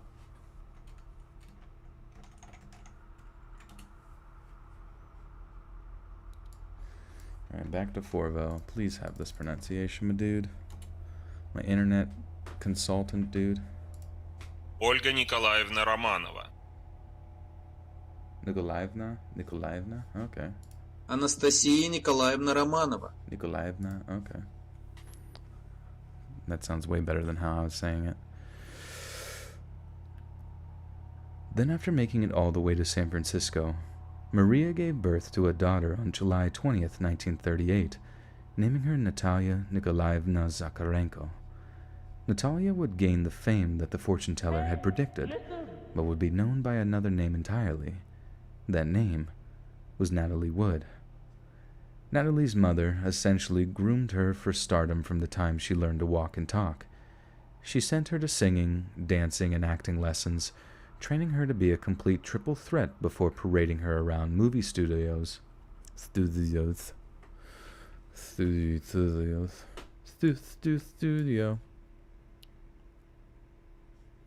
Alex with the 5s, could you speak at my wedding and maybe officiate too? You can stand behind a curtain if you want, please. Okay, yeah, let's give it a try. I'll be like the Wizard of Oz behind the curtain.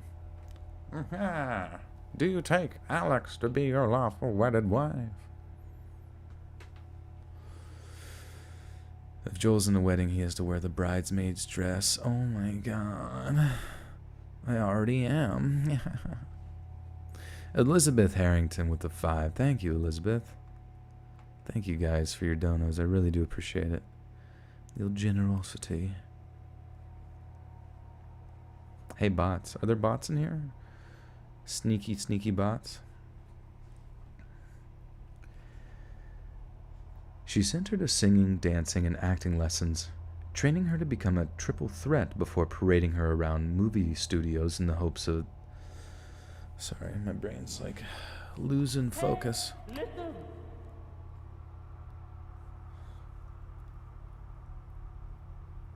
Zoom call wedding hosted by Joel. What's up? Welcome to the first online wedding.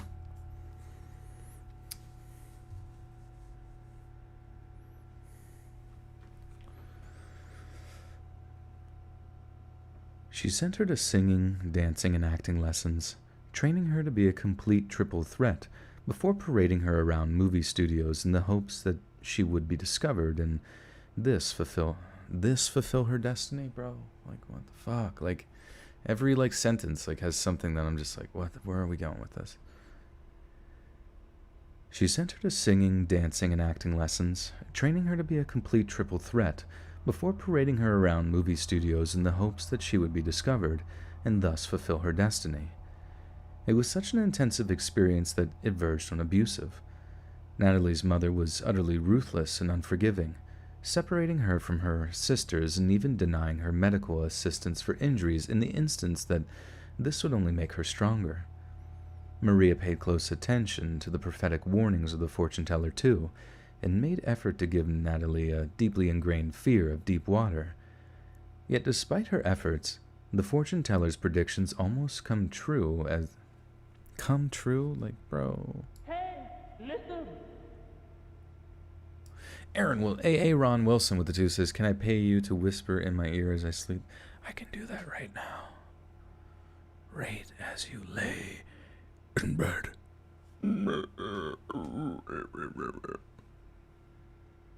Marry you on Animal Jam? What the fuck's Animal Jam? Thank you for the 2 AA, Ron.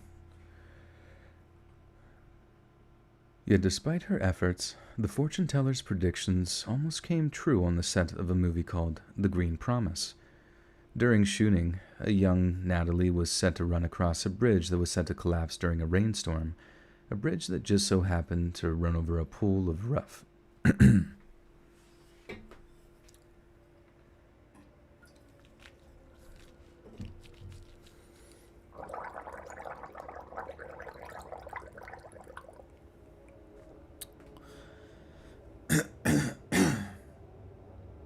Fuck.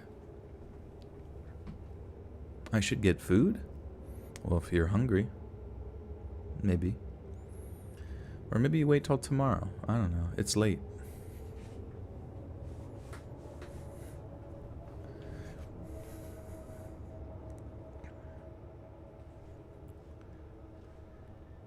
Yet despite her efforts, the fortune teller's predictions almost came true on the set of a movie called The Green Promise. During shooting, a young Natalie was set to run across a bridge that was set to collapse during a rainstorm, a bridge that just so happened to run over a pool of rough, dark water. The director insisted that the timing would be just right, and although there would be an element of on-screen peril, she would be entirely safe. But terrifyingly enough, one of the set staff happened to pull the collapse mechanism too early, and Natalie broke her wrist as she fell into the water. Her mother was distraught, believing she was about to see the prophecy of drowning come true before her very eyes. But the set staff, acting quickly, helped Natalie pull herself to safety as she struggled to do so with her broken wrist. If she wasn't terrified of water beforehand, she certainly was then. Maria refused to get her daughter any medical treatment for the broken wrist either, believing that an insistence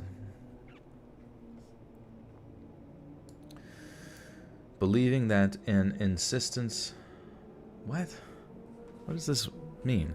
Believing that an insistence on doing so would deter directors from hiring her in the future. Okay.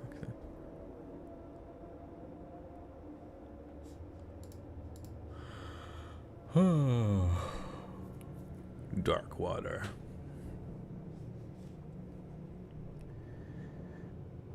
Maria refused to get her daughter any medical assistance for the broken wrist either, believing that an insistence on doing so would deter directors from hiring her in the future. The injury scarred her wrist so heavily that Natalie would insist on covering the scars with multiple bracelets for the rest of her life, not only because she believed the wound was ugly, because it reminded her of one of the most traumatic of incidents. God damn it. Because it reminded her of one of the most traumatic incidents of her entire life. So traumatic that she never, ever learned to swim, and was reported to have panic attacks whenever she tried to wash her hair. Despite her traumas, Natalie had a long and successful film career, and would go on to wed fellow star Robert Wagner. They had a rocky relationship and actually got divorced and remarried before having their one and only daughter, Natasha.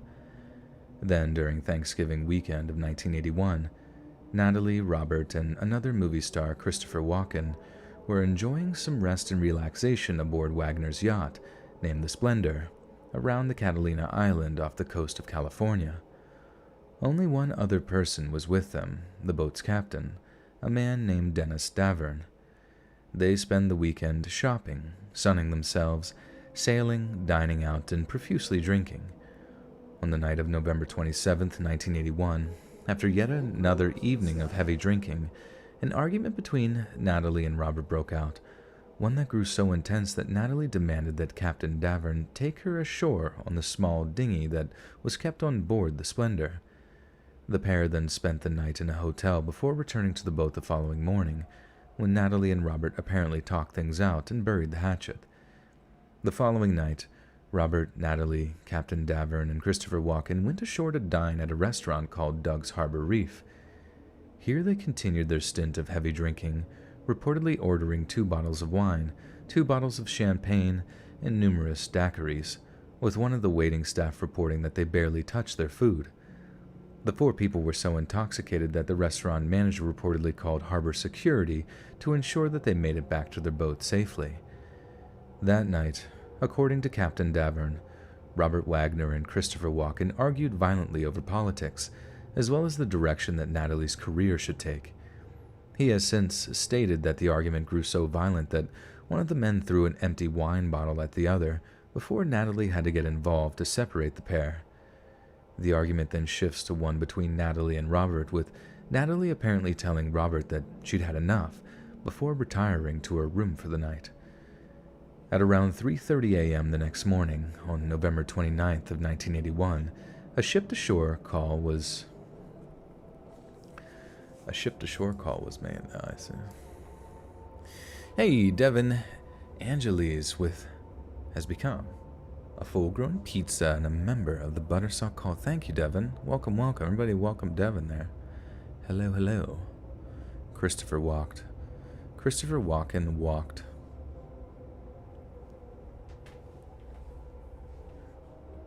Is Christopher Walken still alive? I haven't heard of him. And Christopher Joaquin Phoenix.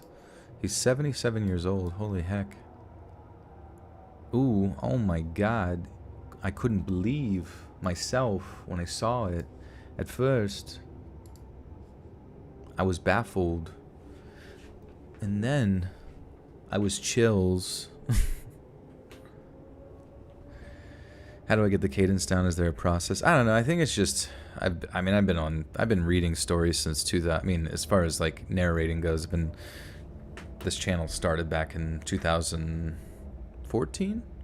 So, and you can see kind of how my style has changed since then. It's definitely gone through 3 evolutions of Pikachu, and Raichu. I think I'm at Raichu level, but now I need to get to Mega Raichu, But first I must find whatever the fuck turns me into a Mega Raichu. Joaquin just had a baby? Oh, that's cute. Let's see. Joaquin Phoenix wife. Who's his wife? Oh, Ronnie Mara. Huh. Kind of looks a little bit like the chick from Game of Thrones. A tad. Maybe. A tad, maybe. Wonder how old he is. I feel like I'm having celebrity react, looking up celebrities right now is probably not the best time. Alex Cortez with the 10 buckaroos. I've been watching your YouTube videos since you had 153,000 subscribers. Your voice is scary. Thank you, Alex. Thank you for the 10, and thank you for the compliment. Joaquin should not have kids. Why not? He's pretty normal. I think he's normal now. I know he went through a bunch of crazy shit when he was doing this big method acting bullshit, but I think he's good now. I think he's got, whatever degree of clean you can ask for. I remember my first watching of him was back when he was in Gladiator. I thought that was pretty cool. And then he's a really good actor. Holy hell. Oh, that's crazy. 35 years old, Rooney Mara. Looks like she's fucking 25. Some people they got the stuff. Snuff Bunny, you're about to be a stripper? please do be careful going down that big long bar. Or pole. Last season of Game of Thrones was kind of trash. That's what I heard. Heard it was pretty rushed. I actually only watched till like season 3 and I stopped because I didn't really have anybody to watch with. And it was just kind of like all over the place and kind of hard to keep up with when there was only a few people that I was really interested in seeing.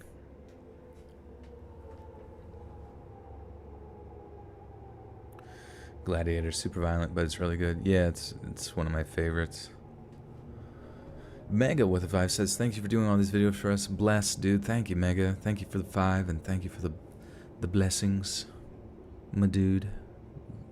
Garcias.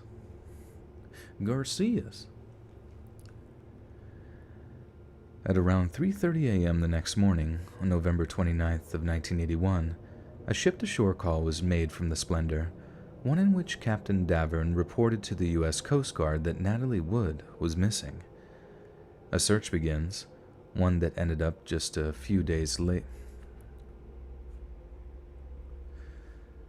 A search begins, one that ended just a few hours later at around 8 a.m., when Natalie Wood's drowned body is found floating near the ship's inflatable dinghy.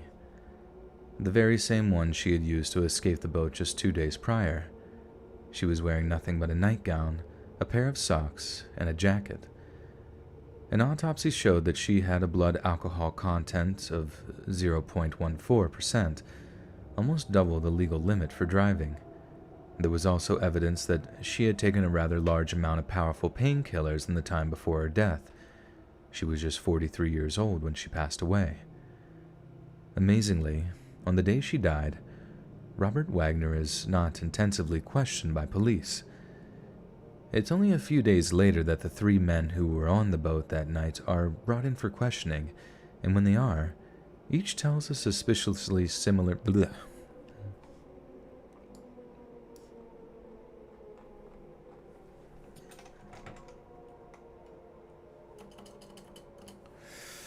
Each tells a suspiciously... wait, fuck. Each tells... I see, okay. Found it. Lost my place there for a minute. What's my favorite Thanksgiving food? Everybody. Oh yeah, like I was saying earlier, stuffing is the shit. It's the best. Mashed potatoes can definitely be there, I would say, but sometimes I just feel like people fuck up mashed potatoes and make it really, really dry, and it's just like, blech. I don't know. I gotta figure out how, like, people in the South make food so damn good where it's like, it can be old and it's like still tastes amazing. Cat dog for president. Nancy G with the 5 says, thanks for keeping me entertained and while drinking wine. Oh shit. Anybody else having a little whiny wine? You want, let's read to audition for the Joker. Oh, the Batman. I don't know if I can do. Oh, Batman. Batman. Batman. Oh, wouldn't you be so happy, Batman?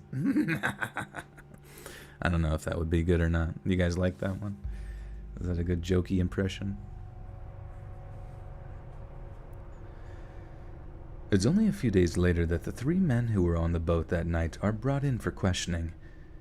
And when they are, each tells a suspiciously similar story details the... Sorry.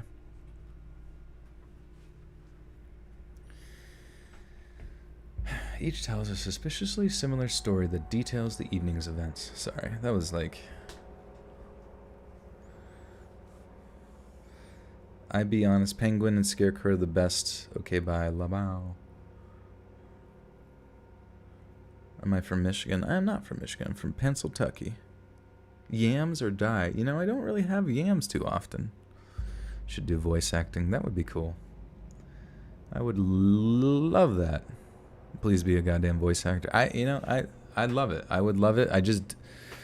We've talked about this before. It's like you got to get an agent, and I don't know where I have to live, you know what I mean, to make that happen. And I don't know, like, I know for Funimation or some shit, it's like northern, like northeast Texas, like near Flower Mound.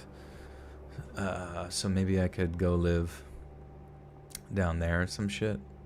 I don't know if that would like, but I hear like, I don't know. It's just kind of weird. I'm not exactly sure how you do it.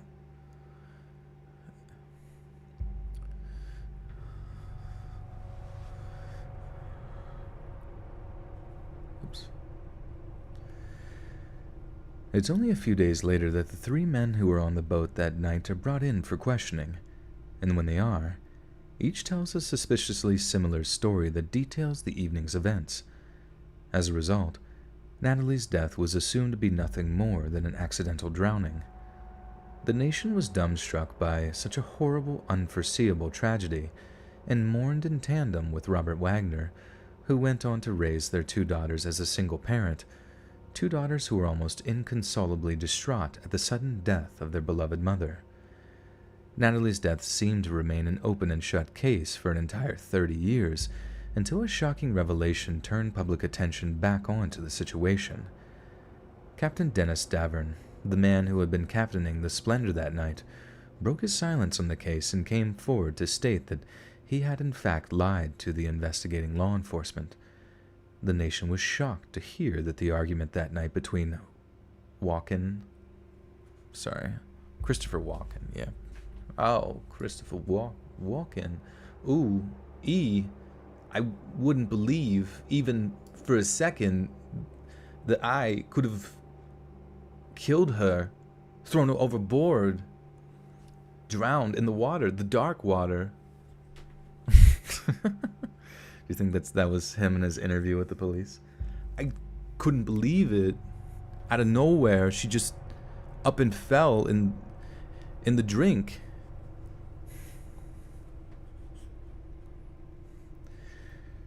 The nation was shocked to hear that the argument that night between Walken. The nation was shocked to hear that the argument that night.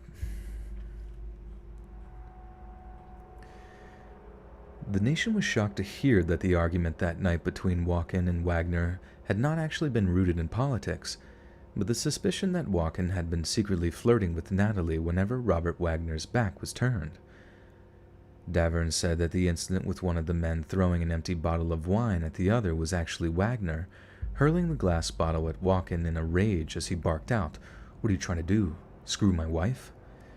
As was previously mentioned, the argument then shifted to one between Wagner and Natalie after Walken had retired to his room, but then when Natalie had tried to do the same and retire to bed, Robert Wagner had followed her to continue the argument.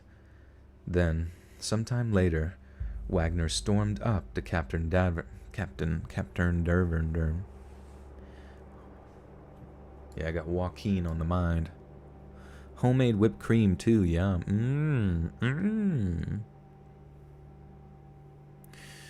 Trying to screw my wife?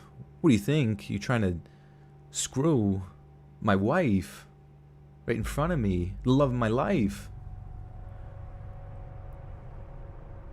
As long as I get to do the same thing to yours, you and yours.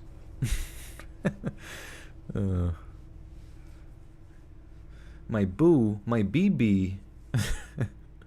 Where someone look up where Christopher Walken's from? I feel like that's like some sort of weird New York accent. Banana cream pie is the best pie.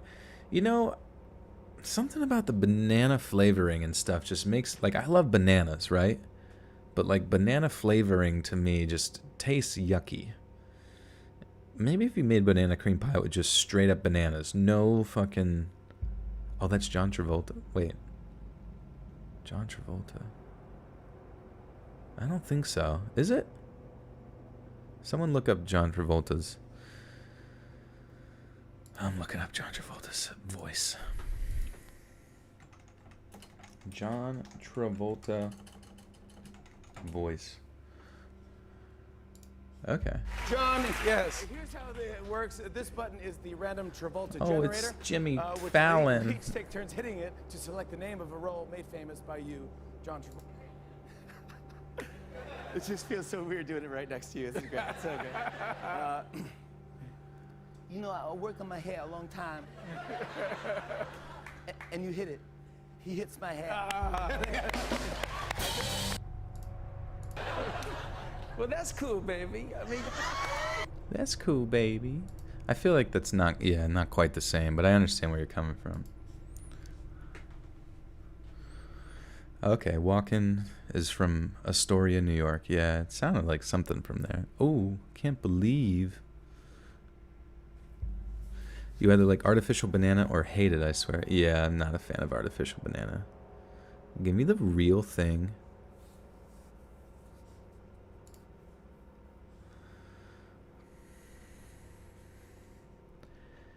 Then, sometime later, Wagner stormed up to Captain Davern, sweating and panicking, and told him to turn off all the boat's lights and ignore all onshore calls that came into the boat.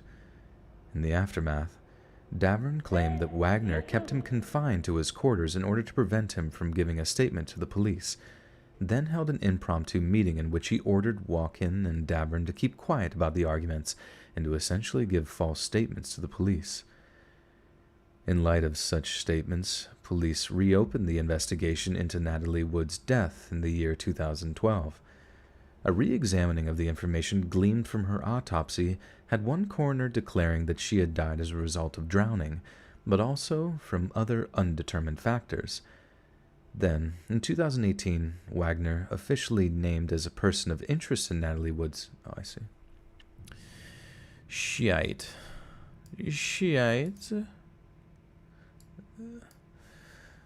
Split-second magician with the 404 not found. That's funny. Thank you for the 404, my friend. I appreciate that. A very uncommon donation. My boo. My BB. I am doing walking. Okay, cool. Yeah, I remember I used to do it back in like 8th grade. And my friends thought it was funny.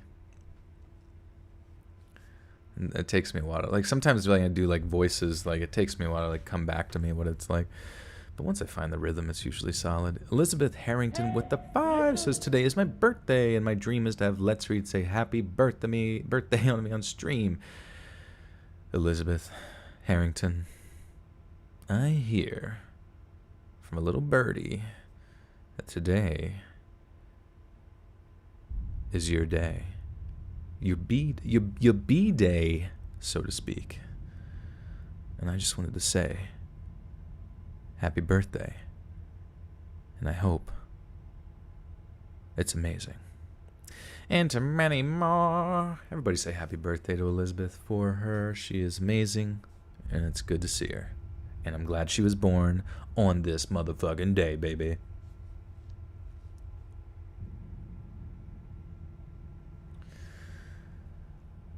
Then, in 2018, Wagner was officially named as a person of interest in Natalie Wood's death.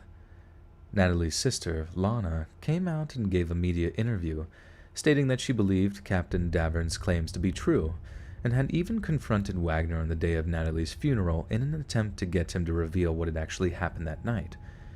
This culminated in an appearance on the popular TV show, Dr. Phil, in which Lana and Davern publicly accused Wagner of being solely responsible for Natalie's death. However, Lana was keen to make it clear that she didn't believe it to be outright murder, and that she didn't believe Wagner ever really intended to his... What?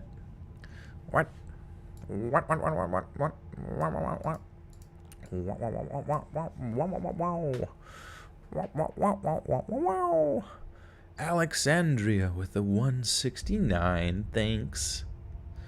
Has anyone watched Hannibal? Dude, the actor from Hannibal, like the show, who was also in like Star Wars, I think that,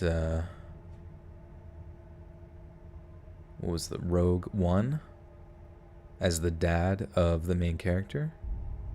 He is a really good actor, and I have a lot of respect for him, and he's just, I don't know, he's just, like, I have a lot of respect for actors who are just in shit, you know what I mean?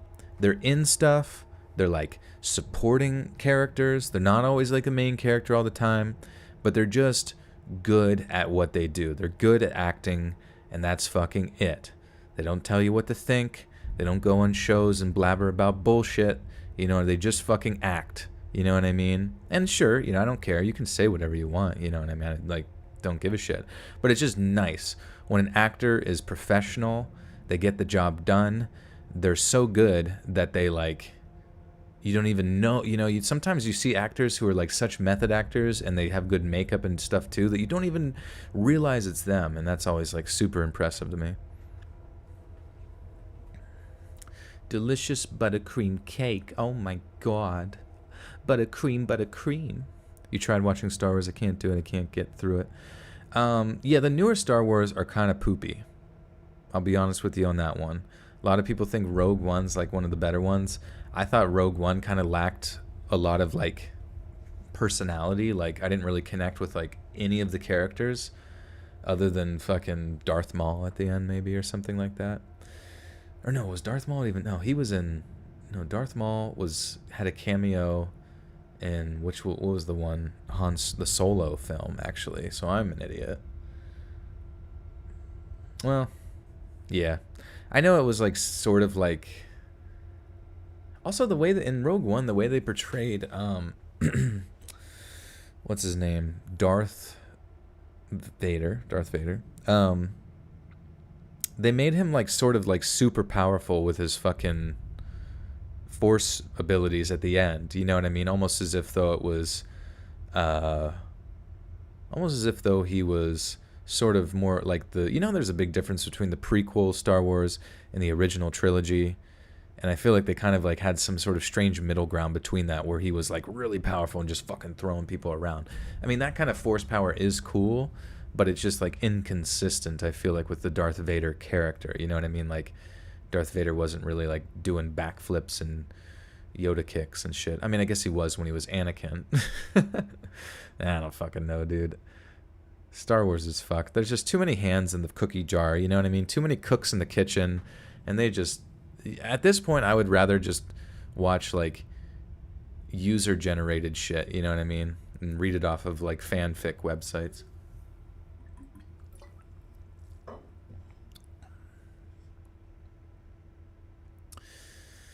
If I get popular, people will come for me, but your cult will protect you. Thank you, guys. Thank you for protecting me from Twitter.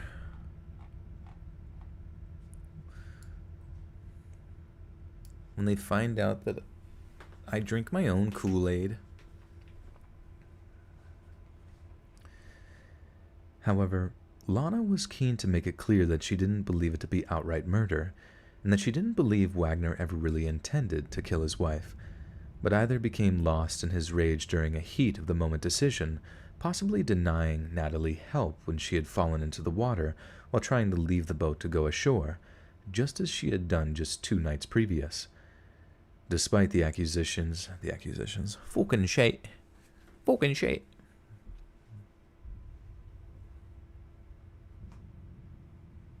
The Jedi love you. Despite the accusations from her sister, Natalie's 2 daughters, Natasha and Courtney, stand by their father's versions of events, saying he had done all he could to preserve their mother's legacy. Courtney is not even Robert's biological daughter, but adores him so much that she has even taken on his surname, potentially as a sign of loyalty and respect. She personally believes and has publicly stated that Captain Davern is a fabricator, one who simply wishes to make a name for himself, exploiting her mother's death for monetary gain, and these claims do carry some weight to them. For example, Davern not only took 30 years to come forward with his accusations, but was also, by his own admission, extremely drunk on the night in question. His story has appeared change, fluck, fart, balls. Okay.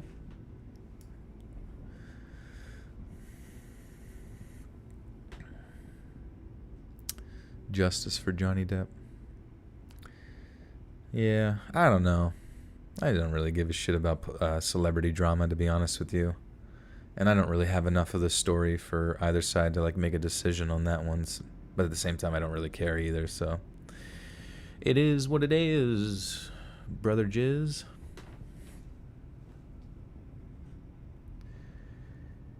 His story has apparently changed multiple times throughout the years, leaking seedy gossip to tabloid journalists the entire time. He had also written a book about the events of the night in question, one which has been analyzed and debunked by numerous people who assert that Davern's version of events are extremely spurious. When asked about Davern's claims, Robert's biological daughter, Natasha, has reportedly said, "He is somebody who I cannot even dignify with a response because he's so undignified." As for Christopher Walken, the only other person... Mother farter. Mother fart balls. Hashtag fart balls. Let's get that trending on Twitter. Ready, go. Do I still have my shoes on? Oh yeah, they're not coming off until I'm done. It's just if I stand here without shoes, my feet start to hurt. It gets a little... Who else is excited for Mandalorian Chapter 12? Do you think we'll see more of Bo-Katan later on? No, that's a realm of spoilers I don't think everybody wants to get into. Do a whole stream in Chill's voice, stories and all. I don't think so. Chills would break out of the basement and kill me. Free Chills.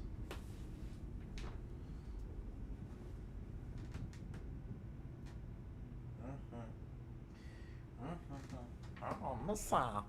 Yes. I could do the whole stream in Jar Jar Binks. Oh, as for Christopher Walken, the only other person aboard the Splendor that evening, he hasn't spoken much about at all about the incident. Keeping suspiciously... Well, I can't do the fucking... I can't maintain it. I can't, like, talk as Jar Jar Binks. Keeping suspiciously quiet over the years. When asked about how he felt regarding the reopening... Jesus Christ. Jesus Christ. Can't even do it. Hashtag fought balls. Free turkey. Free the turkey. Free the turkey. As for Christopher Walken, the only other person aboard the Splendor that evening, he hasn't spoken much at all about the incident, keeping suspiciously quiet over the years. When asked about how he felt regarding the reopening of the case, he reportedly said, "I don't know," having previously said that he firmly believed Natalie's death to be a tragic accident. In conclusion, it's not entirely out of the question that an extremely intoxicated Natalie might have tried to use the very same dinghy she had used a few nights previous. In doing so, she could have simply fallen into the water and drowned while the other people on board were either too drunk to respond to her cries or simply below deck and unable to hear her entirely. Yet it's also scarily feasible that a jealous husband had discovered her infidelities, either perceived or real, thrown her into the sea in a rage, and simply used his influence or outright threats to cover up the murder. It has been 39 years since Natalie's tragic death, and we are still no closer to knowing the entire truth as to what happened to her that night. And it's not only her family and friends that deserve concrete answers, but society as a whole. Have we ever had a murderer walking among the Wait, what? Oh, I see. Turkey the Movie 2021. Coming to an oven near you. Have we had a murderer walking among us? Whoa, guys, Among Us. Remember the game? Remember that game Among Us? Remember that game? You guys remember that game Among Us? Have we had a murder walking among the Hollywood elite for the past 40 years or so? Or has an innocent man been subjected to a campaign of slander when he should have been given room to heal? Whatever happened that Thanksgiving weekend, one thing is painfully clear: that the dark prophecy told by Maria Zakharenko,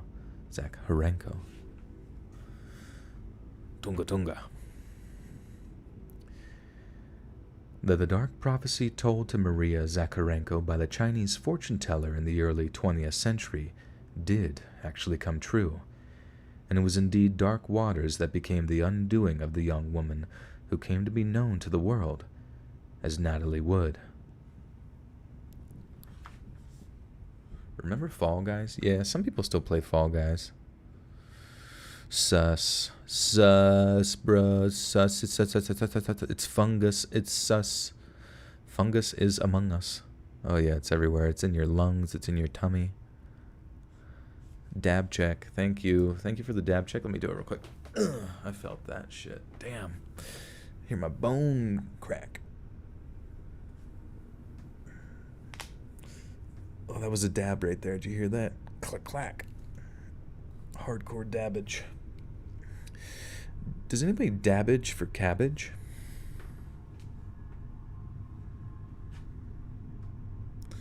Who's commenting just to be a hater? You haters, I'll find you and I'll tickle you. Tickle you to hell. That should be like a Jean-Claude Van Damme movie. Tickle you to hell. Or I guess that's Arnold Schwarzenegger. I'll tickle you to hell. Throw you in the pit. I'll tickle the shit out of you. I don't care. Tickle all the way. Oh, now I'm starting to mix walking. Down for... My dab killed your lungs. Dude, yeah, people... It's so funny. Like, I don't know. Like, the shit people go through to get high nowadays, it looks like a full-ass chemistry set with those dab, rigs and shit. And, like, seeing people, like, light up a goddamn Bunsen burner, to get Blazikins. Get to the chopper. The chopper. Loud.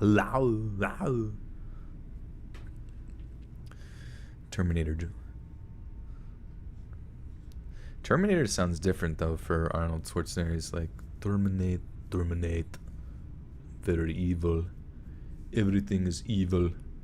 Give me your clothes. I'm a robot. Dude, he's so fucking jacked. Do you think Arnold Schwarzenegger used steroids? Be honest. Be honest, bro. And sisters, be honest.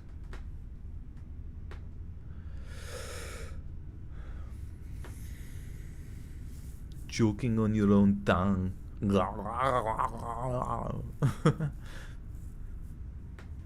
You do dabs because you can't smell at work? What? Oh, I see. Like the whack, like the you can get high at work. Nice. Okay. Another story about Natalie.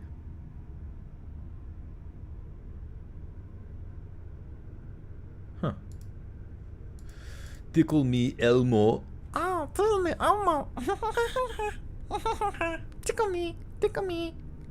You got to tickle Elmo. Wow.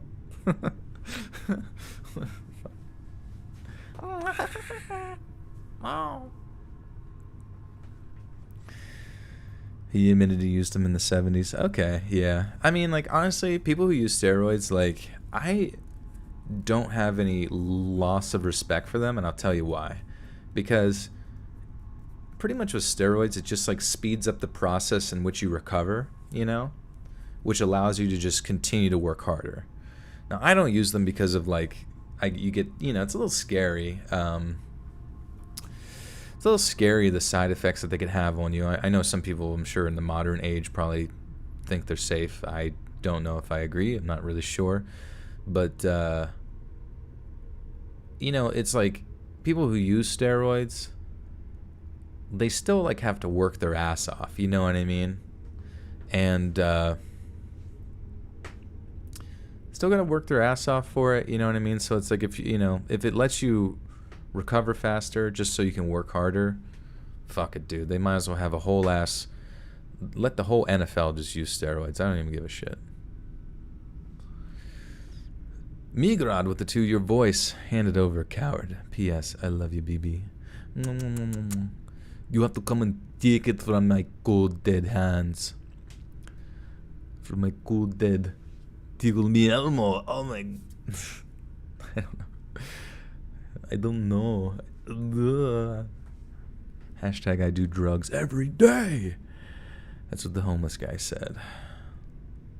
Hey, listen THC mints are very mild. Interesting. Those would be cool. I wouldn't mind having like some really, really like relaxed edibles. You know what I mean? Like ones you can just suck on. I'm not a huge fan of like marijuana flavored food. You know what I mean? Because it's got like that THC taste to it. But imagine if, oh, THC soda. Honestly, I gotta try some of that shit.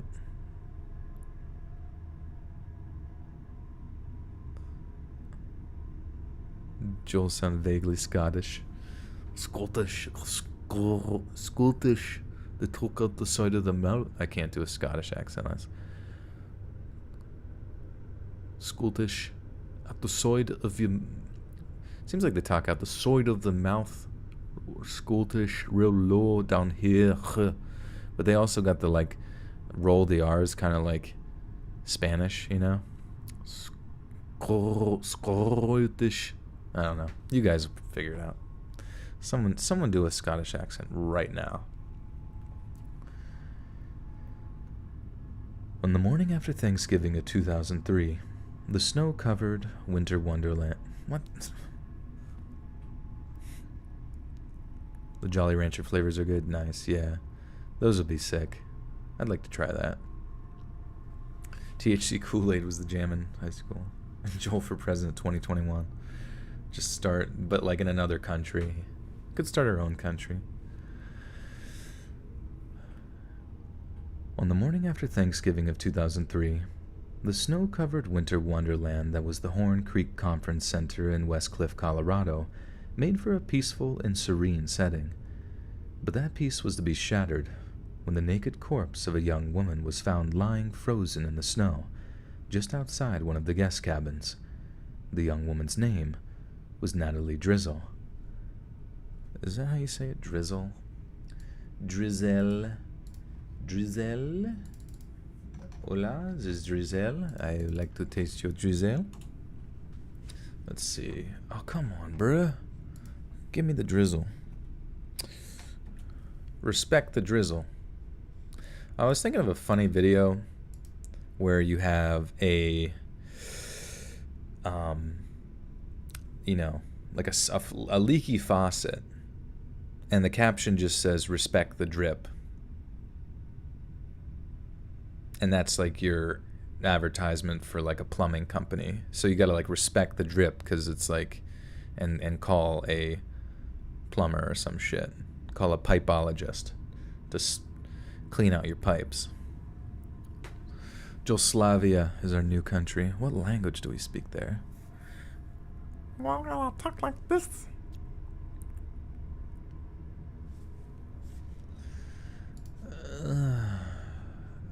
Let's see, Natalie Drizzle or Drizzle. I just don't want to pronounce it wrong. You guys understand, right?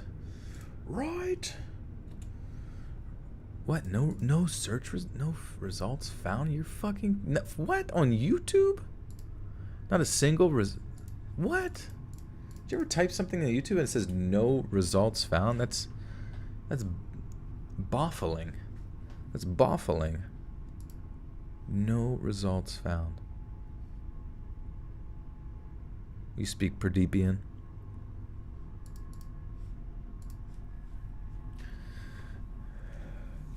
Family friendly. Joelish. Yeah, they speak Joelish. Who else smoking on some fire wax right now? I don't know. You guys, you smoke wax?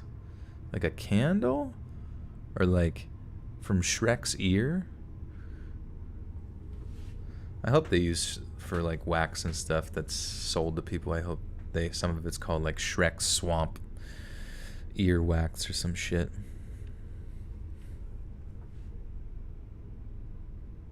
Hey, Split Second Magician, peace out. Thanks again. The young woman's name was Natalie Drizzle. Drizzle. I think it's Drizzle. That sounds like, if I said Drizzle and like their family stumbled across this video, they'd probably be like, what the fuck? You know what I mean?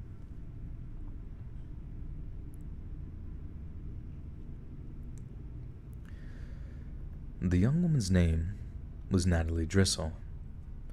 Natalie was 20 years old when she was found dead, having grown in...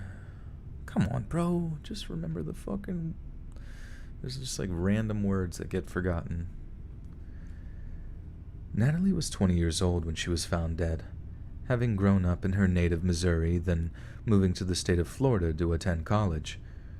During the summer of 2003, Natalie had taken a job working at the Horn Creek Conference Center during a Christian summer camp event that was held there.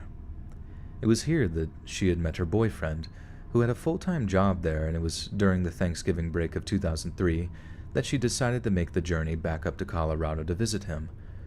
With the couple opting to stay in separate guest cabins for the duration of their trip, given the pious nature of their location.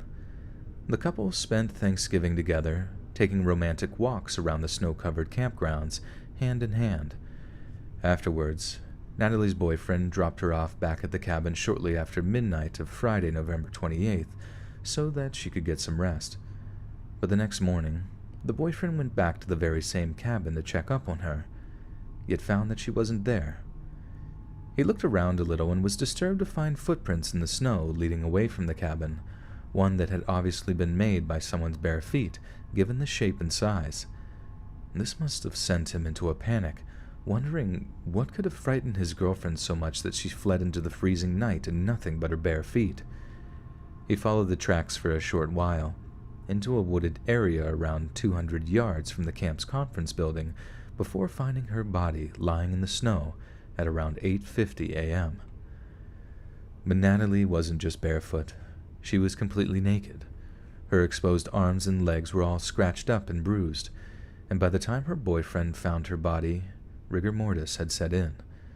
She was completely stiff, like a wax model, and must have been extremely traumatizing for him to see someone he loved so dearly in such a terrible state. Custer County Sheriff Fred Jobe said there was only a single set of prints that had led them to Natalie's body, meaning she had not been pursued by anyone in the moments before her death. He also said that the pattern of her footprints appeared to be erratic, as she had been wandering through the area in a daze.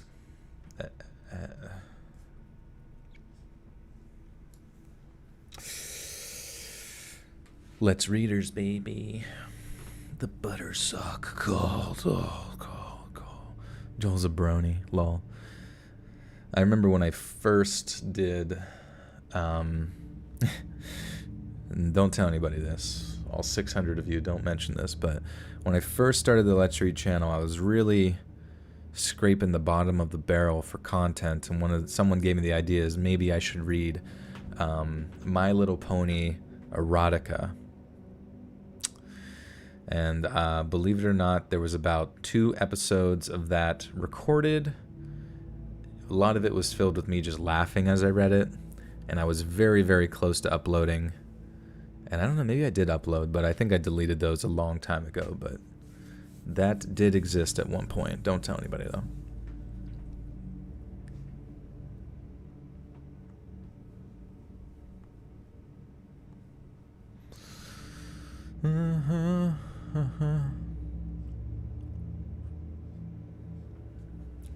Shh, don't say anything. He also said that the pattern of her footprints appeared to be erratic, as though she had been wandering through the area in a daze before she had collapsed. It was also judged that given the state of rigor mortis she was in, that she had actually died very soon after being dropped off the back of the cabin, maybe only 15 to 20 minutes after her boyfriend had departed. An autopsy was performed over at the El Paso County Coroner's. An autopsy was performed over at the El Paso County Coroner's Office on November 30th, with the conclusion being that Natalie appeared to have been in a complete, healthy fucking shit. I suck. Making OnlyFans, but with booms? What's booms? That'll be the first release on OnlyFans, is some My Little Pony action. See if I can dig it up from an old server.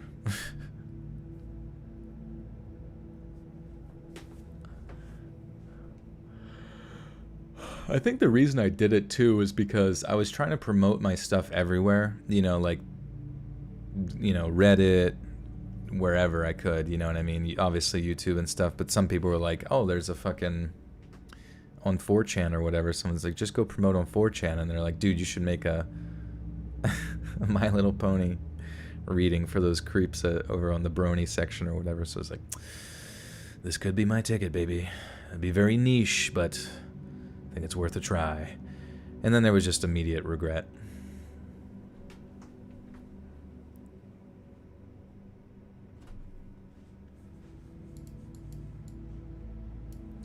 They were all... Never mind, we're not talking about that. Do I play Roblox? I do not.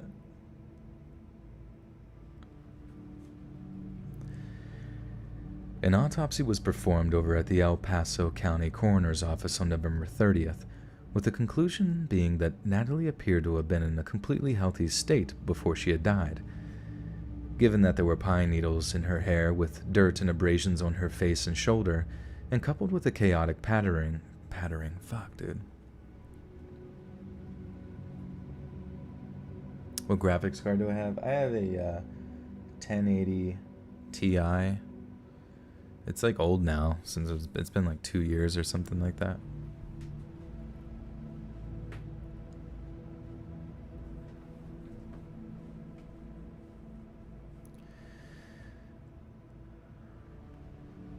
Given that there were pine needles in her hair, with dirt and abrasions on her face and shoulder, and coupled with the chaotic patterning among her footprints, it appeared that Natalie had actually ran into 1 or 2 trees as she fled her cabin. Evidence of such injuries included, among other things, linear scratches on her forehead, cheeks, neck, chest, abdomen, and legs, small contusions just above the trachea on her right cheek and to the right of her chin, and purple contusions on her left forearm, hand, and wrist. Other than evidence of injuries which the coroner believed were consistent with running through trees and brush, she had no visible external injuries. It is also interesting to note that the autopsy showed that there were no internal injuries to her brain, so we can safely rule out there being some kind of hemorrhage or tumor being to blame for Natalie's strange behavior. While the autopsy did not determine the cause of death, Sheriff Job said they've ruled out anything criminal. Oops.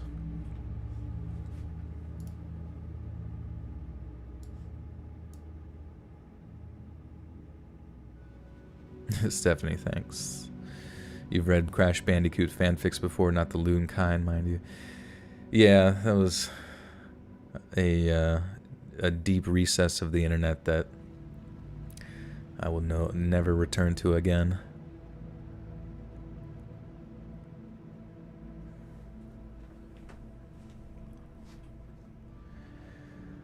While the autopsy did not determine the cause of death, Sheriff Job said they've ruled out anything criminal.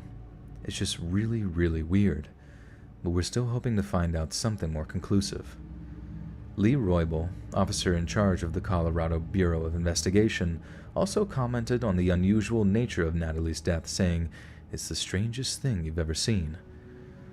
Although there could be no definitive answers as to why or how Natalie had died, the coroner was forced to conclude that she had ultimately died from a phenomenon known as excited delirium. She had absolutely no traces of narcotics or alcohol in her system when she died, and despite not being able to give a concrete conclusion that she had died of excited delirium, listed 6 main factors that had caused him to reach such a conclusion.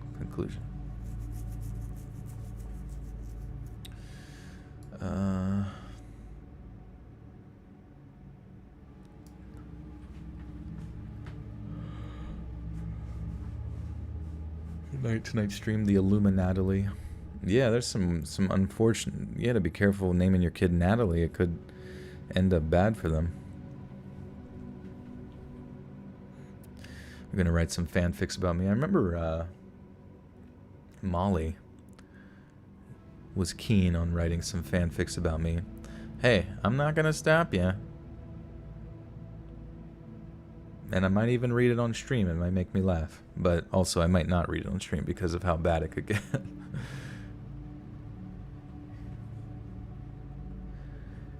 She had absolutely no traces of narcotics or alcohol in her system when she died.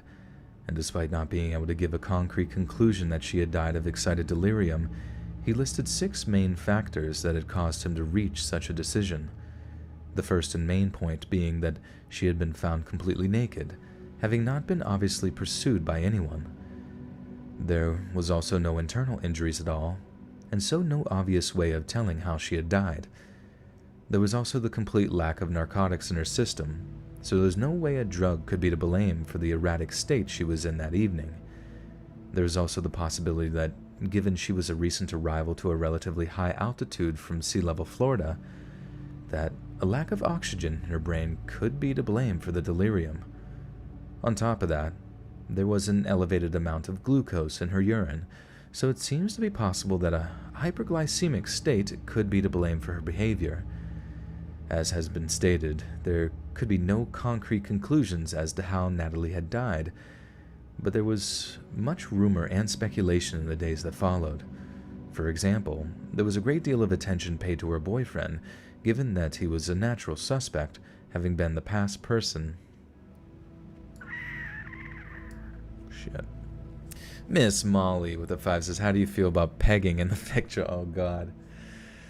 Well, as long as that's fanfic doesn't manifest into reality, I suppose you can have your way with my fictional self. Just be sure to cuddle me afterwards. Ooh. Ooh, ooh. Do mods get paid, or is it a voluntary thing? It's voluntary. I mean, everybody here just has fun, so I don't expect mods to devote their life to sticking around or anything. Like, if people get tired and stuff and want to go to bed, they're always welcome to dip out when they feel like it.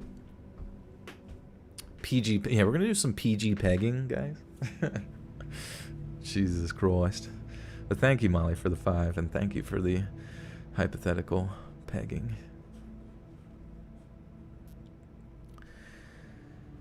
For example, there was a great deal of attention paid to her boyfriend, given that he was a natural suspect, having been the last person to see Natalie alive as well as the person who found her corpse first.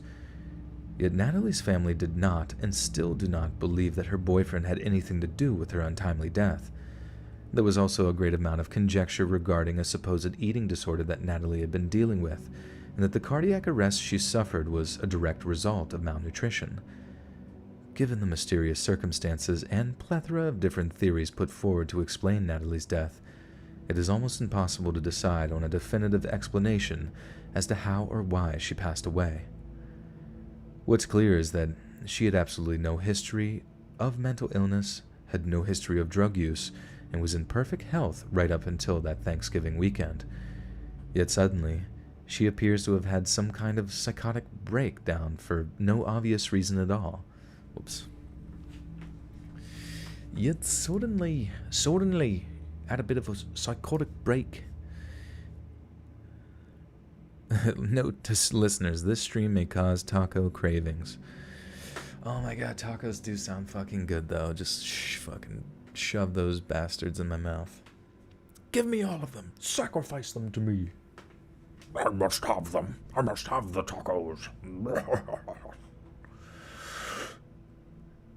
Yet suddenly, she appears to have some kind of psychotic break for no reason as Joel showed his face. Just to my bed and my mama, I'm sorry. Yet suddenly, she appears to have had some kind of psychotic break for no obvious reason at all. One moment her boyfriend was dropping her back at the guest cabin and she was perfectly normal. The next she had stripped naked and was sprinting through the snow-covered woods in the dark at such a speed that she collided with tree trunks as she ran, with the whole episode ending in her dropping dead just a few hundred yards away from where she was staying. We have to admit, the situation is truly and terrifyingly bizarre, with the information at hand raising many more questions than it answers. Although the coroner gave the explanation of excited delirium, it has proved to be a controversial diagnosis. The condition known as excited delirium is not recognized by the World Health Organization, the American Psychiatric Association, or the American Medical Association, and therefore not listed as a medical condition in the Diagnostic and Statistical Manual of Mental Disorders. The UK Independent Advisory Panel on Deaths in Custody suggests that the syndrome should be termed sudden death and restraint syndrome in order to enhance clarity. Examples of deaths due to the condition are found primarily in restraint or attempted restraint situations, while medical precautions... Fucking poop. Joel is actually just chills. Joel, try Jollibee. Is everybody going to eat at Jollibee's? $5 Fridays, half off. Half off $5 Fridays. What do you get? Just half off $5. You give us $5, we give you $2.50 back.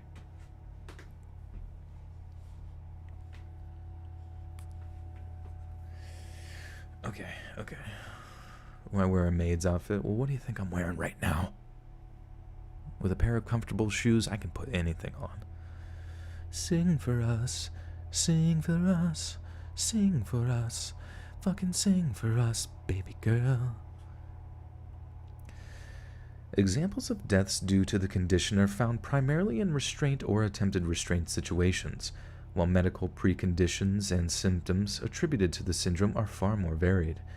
In which case, can we even place any credence into... In which case, can we even place any credence in such an explanation? And if we dismiss it entirely, we are left with a gaping hole in Natalie's story in trying to explain just how she had lost her life.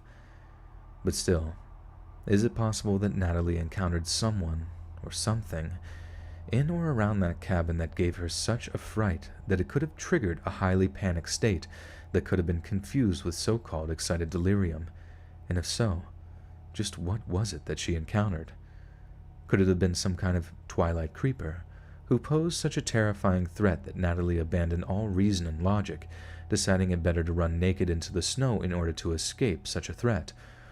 Or perhaps it was something far worse, a large, wild, aggressive animal perhaps, that wasn't about to display that same kind of subtlety and was about to smash its way into the cabin to devour her.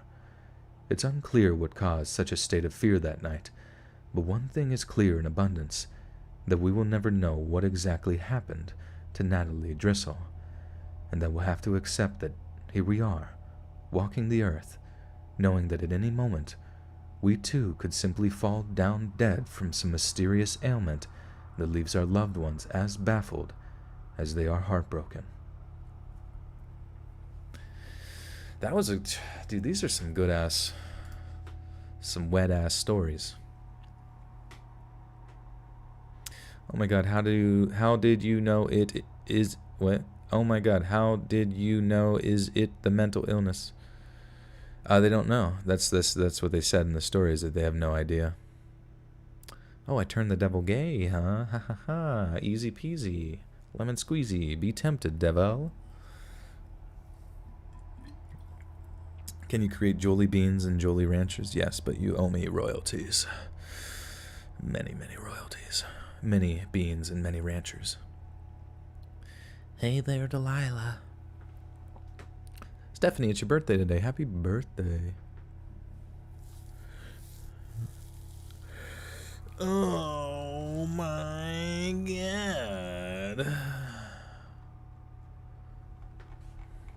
I remember one time meeting a man, and I guess this is too abnormal, but I remember meeting a man who was 90 years old. Oh, the Discord. Yeah, Fry, do you want to, or someone want to link the Discord to people who want to join? Twould be cool. Isaiah, what is hashtag JoelCarts? I feel like I missed on that meme. Yeah,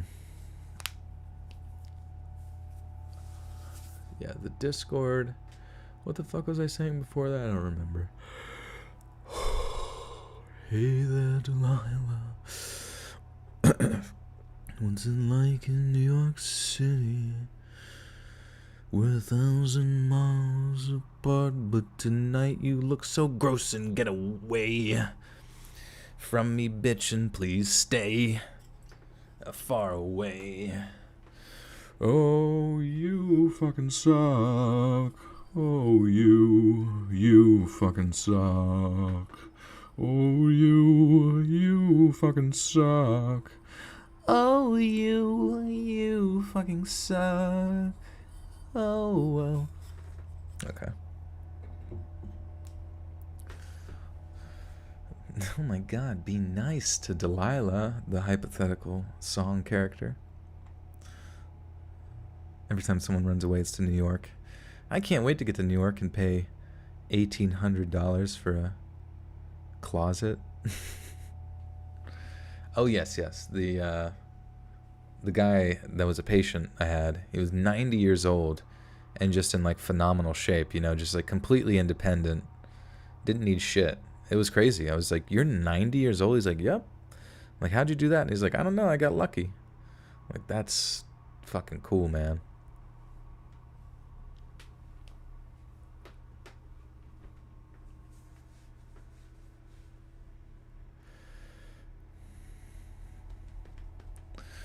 Okay. Last story. Last story of the night. Ooh, here we go. What's my favorite song? I don't think I have a favorite song. It's always like favorite song in the moment, kind of. You really don't need alcohol to be you. Thank you. Yeah, I mean, honestly, that's why when I worked at the bar, the drunk people loved me because it was like I would always entertain their insanities, It was just more like I was funny to them, I didn't really need to drink to get rowdy. Grandmother lived to be 96 and was only downhill from 94. I remember she said, "I'm finally old." That's funny. Brob wants to hear some turkey calls.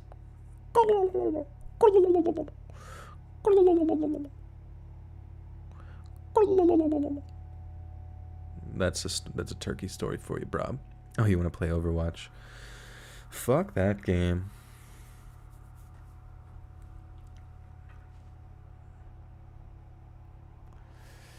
Moth honking turkey stories. Okay, last story. Here we go. As hard as it might be to believe,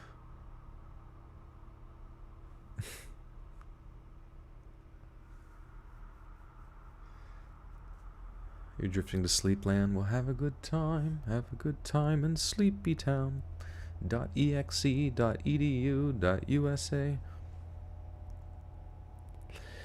Bro, look, I work with a woman who is 74. She be hauling ass. I work at Boston Market, by the way. She been there for 30 years. Yeah, 70-year-olds definitely stand a grander chance at being, doing all right. We usually start to see people go downhill around 80, but that's not to say that if you, just keep a consistent focus in your life, especially in regards to health and wellness, keep your mind active. Try to have a family maybe or some shit, or be involved with your family. It will definitely help you, I think, stay alive for sure. With that Disney Channel flow. As hard as it might be to believe, there was a time when Penn State University campus wasn't such a vast, gigantic, interlocking entity. Back in the 1960s, the school was the heart of a small, idyllic, but isolated college town, nuzzled in the bosom of the rolling hills of central Pennsylvania that was given the nickname Happy Valley. At one time, the town's population was even smaller than its current student body, which, for some contemporary students, might be hard to imagine. It was this version of Penn State that Betsy Ardsma.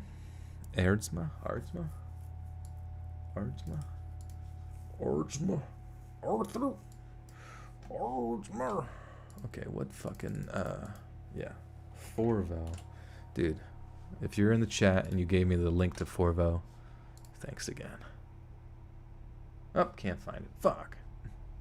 Never mind, I take that back. Just kidding. Pronounce. How you say this shit. pronouncenames.com. Isaiah, I don't know what the Joel carts are, dude. You keep saying it, but you haven't Ardsma. Okay, Ardsma. You're gonna have to explain your joke for it to be funny to me.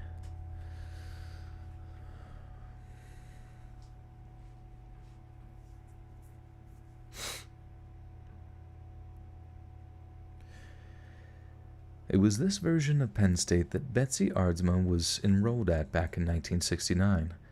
She was a 22-year-old grad student, having previously studied English in her home state at the University of Michigan.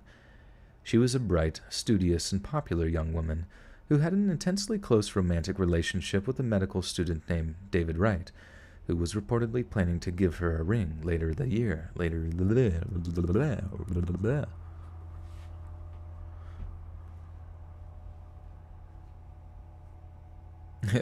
Hire someone from pronouncenames.com. Pronouncenames.com. Jesus Christ. It popped in your head and just stuck. Oh, okay.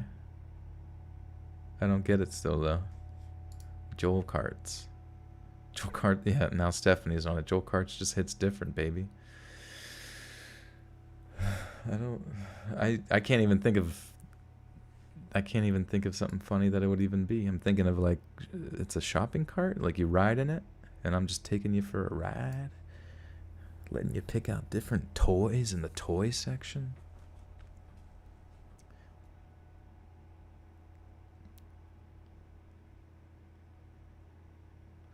Wait, who? I don't want to talk about it anyways. She was a bright, studious, and popular young woman who had an intensely close romantic relationship with a medical student named David Wright, who was reportedly planning to give her a ring later in the year.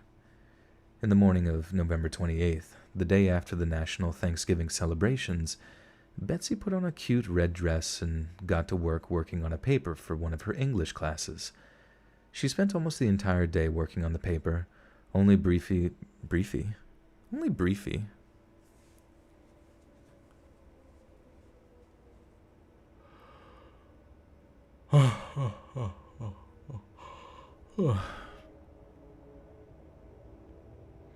Tree Fletch, I've had like 15 burps this stream. You've missed them.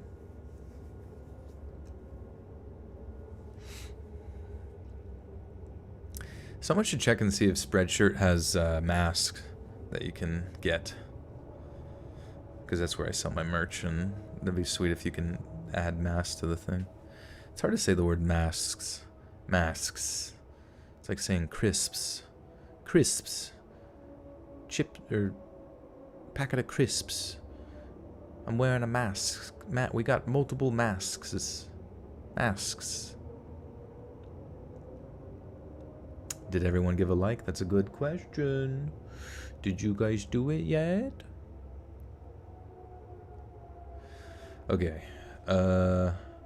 Betsy was one of the few students who would shit herself in public. Okay, she worked hard until late afternoon. Where the fuck am I? Oh, I was up here. I think I accidentally scrolled down.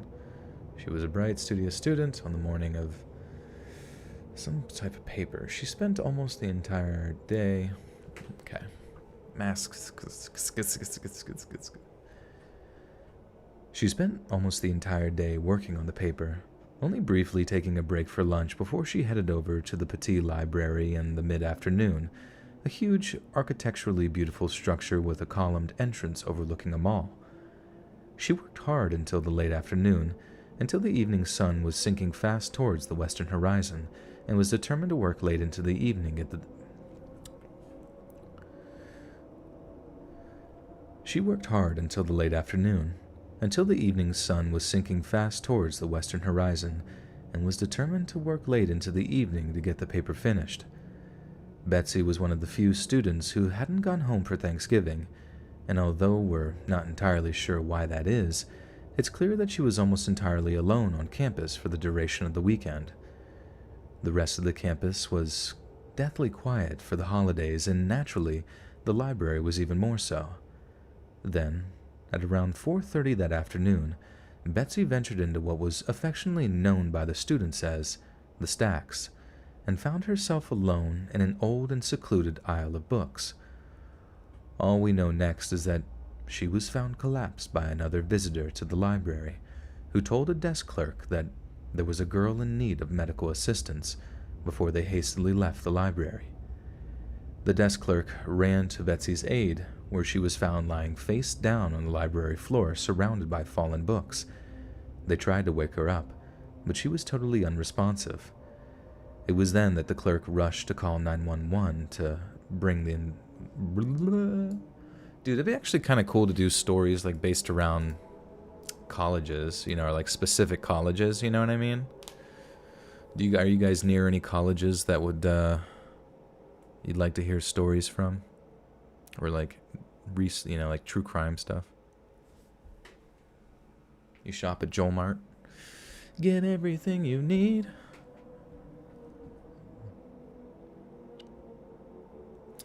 Yeah, I don't know. People saying like, well, I don't know. It looks like you guys are saying that Corpse is a sellout or whatever. Or not saying that you guys are saying that, but I'm saying someone may have mentioned it and now they're arguing about it. But honestly, like Corpse having like a sudden massive success because he's friends with popular people and played a popular game at a popular time, like for the perfect storm to cause him to like blow up like that, I think is a good thing. You know what I mean? Like, you know, it's, if it gave him the opportunity to succeed, you know what I mean? Like to have like a lot of success, you know, to get to now be able to make a really good living for what he is enjoying doing, which seems to be playing games with friends. And now he's kind of like a Let's Player and all that kind of stuff. Like, and it helps him promote his music and all that other stuff, like, or whatever else he wants to do, you know. It's like, let him do his thing, you know. Don't call him a sellout, because honestly, if I was friends with fucking PewDiePie and all, you know, I played some games and people jerked off to my voice or whatever, like I'd probably be doing the same thing, you know what I mean? Like,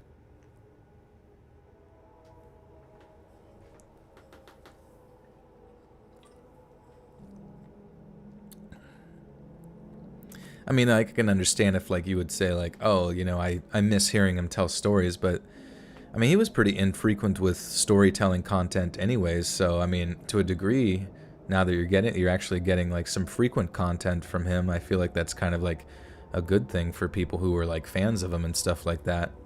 And it seemed like he had more of like a rallying, not so much around his creepypasta content as so much as like his social media anyways. So in many ways, I feel like the Let's Play aspect almost lets you see more into his personality, whereas the, like in a sort of like real-time fashion, you know what I mean?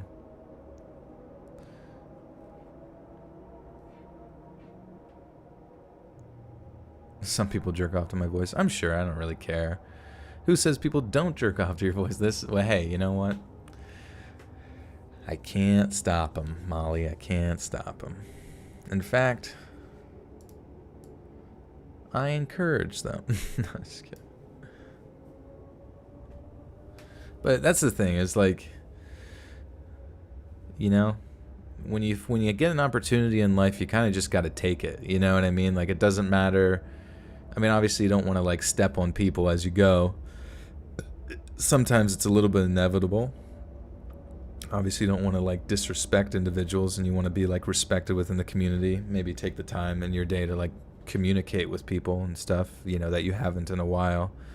But I mean, that's the only thing, is like, as you move up in whatever world of popularity there is in social media and content creation, like, all you can do is try to maintain a sense of humility. Otherwise, it definitely gets away from you, you know.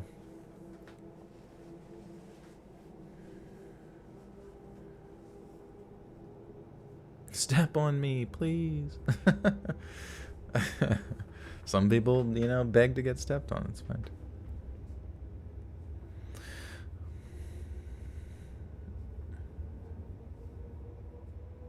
Why are there no female true horror YouTubers? I think there is. There definitely, I mean, you know, like Deadleaf Clover and Gothic Rose is one of my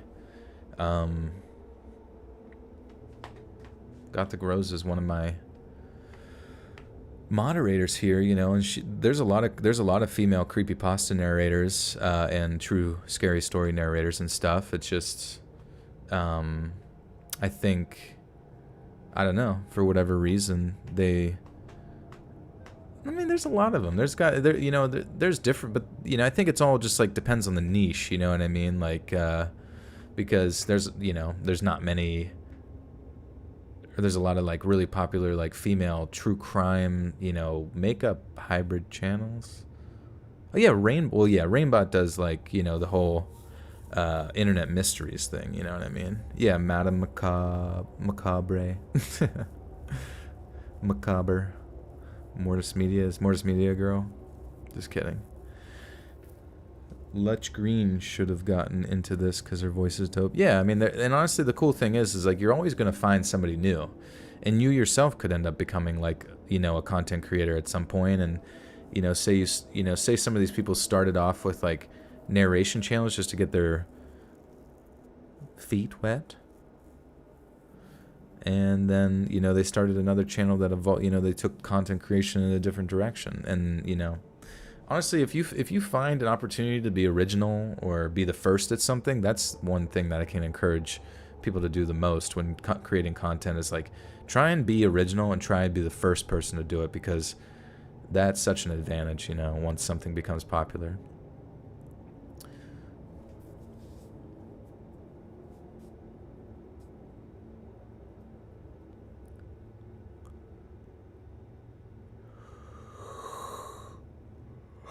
Not all female crime channels. No, I know.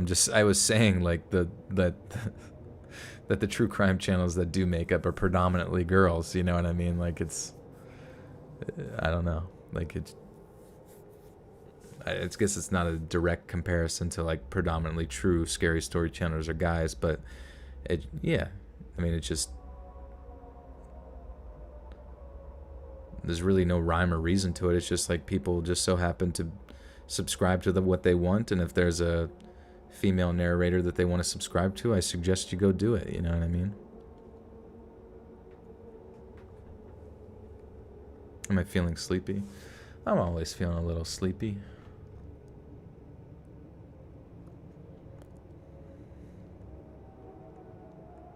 Night, Smitty. Sleep well, dude.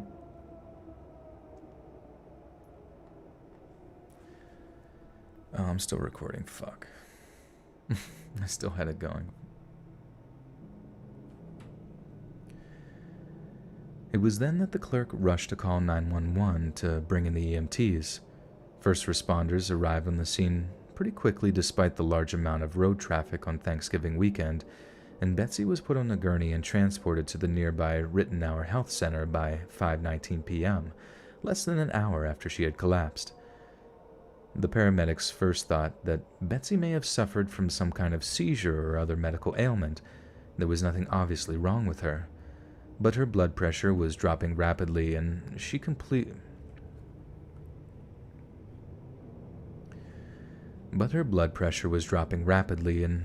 completely without a pulse. It was only when she arrived and was examined at the hospital that the doctors noticed the single stab wound to her chest. There was a single knife wound that cut through Betsy's left breast, one that had tragically pierced the left ventricle of her heart. Given the positioning of the stab wound, there was not a great deal of blood that escaped the wound. Most of it leaked into her chest cavity. What little that did.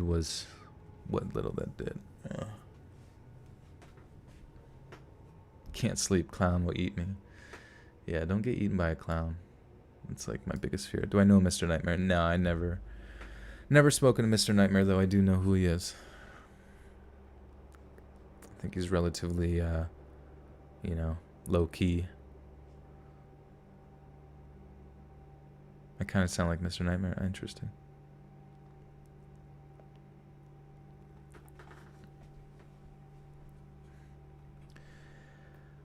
What little that did was camouflaged by the matching color of Betsy's red dress, hence why the paramedics had been so confused as to what was actually wrong with her, and had ditched over what dithered? What little did... It's like a tongue twister. What little that did was camouflaged by the matching color of Betsy's red dress, hence why the paramedics had been so confused as to what was actually wrong with her, and had dithered over what course of treatment they should opt for. But it seems like it wouldn't have mattered if they would have been able to But it seems like it wouldn't have mattered if they would have been able to decide, as it was believed. Alright, sorry, some of this shit It's fucking confusing me. But it seems like it wouldn't have mattered if they would have been able to decide, as it was believed that Betsy had passed away just a minute after being set upon by her mystery attacker. Whoever had stabbed her had either been someone known to her, or someone who had actually managed to sneak up completely unaware on her. Sorry, the fucking language in this sometimes is confusing the shit out of me. Do I get recognized in public? I do not.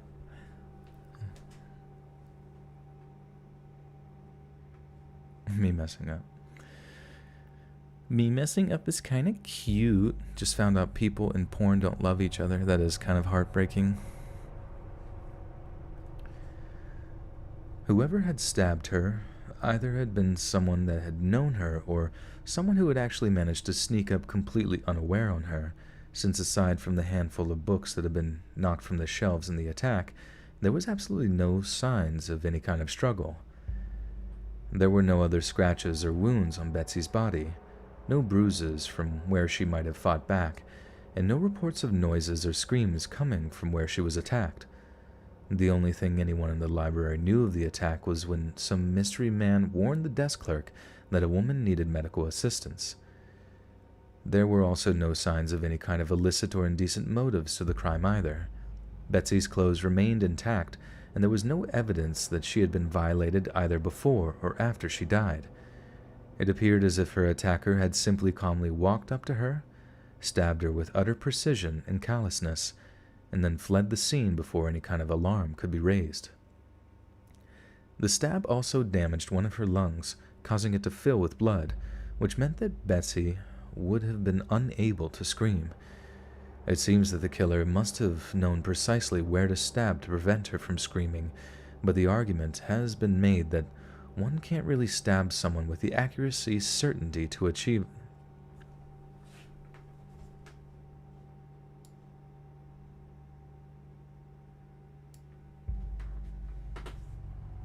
Do you even smoke, bro? Not really. I understand a feat of clowns, they look so unnatural. You dig the 3D spinning graphic table? Did you design your own backdrops? No, that's Robin Mikalsen. His computer is currently in the fritz. He should be back in like a week, I think. Back to making thumbnails and other goodies. It seems that the killer must have known precisely where to stab to prevent her from screaming, but the argument has been made that one can't really stab someone with that kind of accuracy and certainty to achieve this. Like any other small-town murder, the killing caused a shockwave of grief throughout the small town that Penn State is nestled in. The general public demanded the police bring down swift justice, but despite their efforts, there would be no murder weapon recovered, and the only serious clue they had were the reports of a man leaving the library after warning the desk clerk that something was wrong. However, this man was never identified, and there were no indications from Betsy's personal life that it could have been anyone close to her. The police interviewed thousands of town's residents, but gleaned absolutely nothing in the way of serious clues. To them, it could have just as easily been some grand conspiracy by those close to her, as it was the work of some crazed...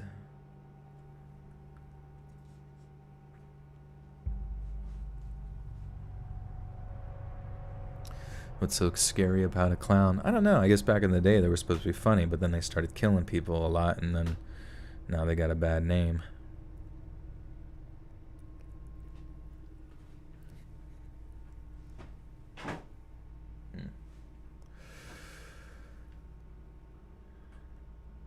To them, it could have just as easily been some grand conspiracy by those close to her, as it was the work of some crazed, spontaneous murderer.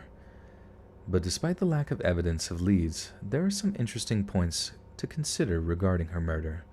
Firstly, Betsy happened to leave Michigan for Pennsylvania right around the time of the so-called co-ed killer, and the clear and present danger was actually a motivation for her doing so. It's also apparent that, much like the Sandusky case that haunted the university, the police handled the case very badly, and actually opted to try to protect the university's image and prestige over actually trying to find out who murdered her.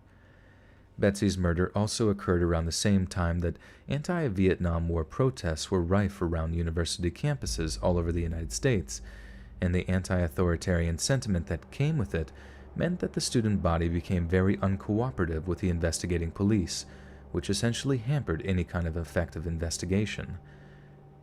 In terms of suspects, amateur sleuths in the years to come would come up with the same suspect time and time again, a young male student by the name of Richard Hafner. It turns out he was staying over at one of the...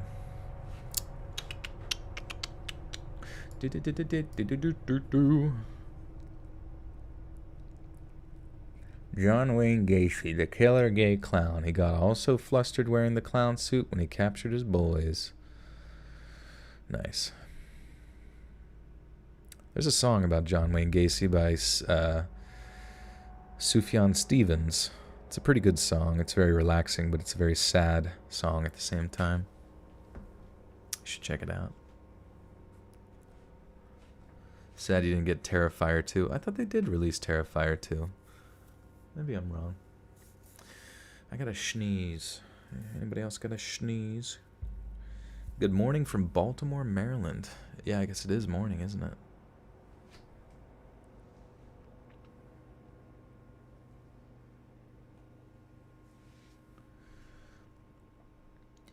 It turns out he was staying over at one of his professor's houses on the night of the murder, and was reported to have a reputation for being something of a volatile person, and one who carried a large knife around with him for so-called self-defense. The professor in question kept this fact very quiet until many years later, when Richard Hafner directly threatened him with violence when asked about the incident. It's not entirely clear why Richard wasn't ever arrested as a suspect, although it's crucial to keep in mind that the man leaving the library in the immediate aftermath, the one who the police believed to be directly responsible, was never identified as Richard Hafner. Despite a lot of things pointing to Richard being the killer, the most obvious being his aggressively violent personality and previous episodes, there is still plenty of reasons to speculate on the possibility of another murderer. The manner in which Betsy was murdered was cold, calculated, and precise, so given Richard's nature, it seems fairly unlikely that it would have been him that committed a crime of this variety. However, since Richard passed away himself in the year 2002, police have lost the opportunity to seriously question him, and if he was indeed Betsy's murderer, a full and frank confession is now totally out of reach. And so once again, yet another murder on an American university campus may well remain totally unsolved, and once again, the cruel, evil individual who so coldly preyed on a single isolated female has been free to walk the streets of Pennsylvania for the past 51 years. Maybe it's a neighbor, someone you see every day. Maybe it's one of your parents. Oh, that's weird. Jeez, my dad's a killer. Betsy Ardsma. Okay. Maybe it's a neighbor, someone you see every day. Maybe it's one of your own parents. The fact is, we will never, ever know who killed Betsy Ardsma.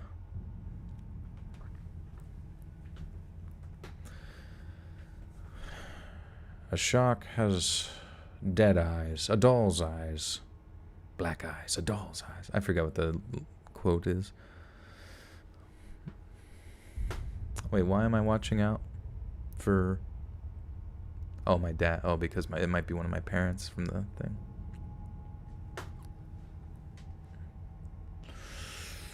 Oh, clown makeup hides all the flaws. Tee hee hee hee. That's true. You guys gotta really cake it on. I honestly do anticipate at some point, doing so much makeup you look like a clown, and putting on a red button nose and green or funny hair could be a look for girls. Okay, let us read the outro. I need y'all's to think of something hilarious. Yo, you got Discord channel? I do. One of the mods can give you an invite there. We do's. Just be nice in there. No drama. It's actually kind of weird how, Discord just kind of attracts drama. How old am I anyways? I am 30 years old. Joel's a sandwich eater. You son of a bitch. You take that back, Brob. You take that back. Come shop at Joel Mart and stay spooky.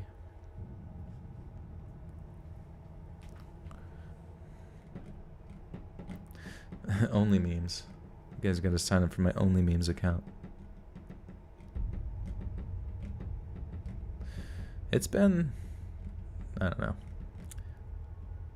No, I don't, Kay. It's kind of a weird question. Jesus. Do I know Mr. Nightmare? I don't. I do not. I don't think he talks to anybody.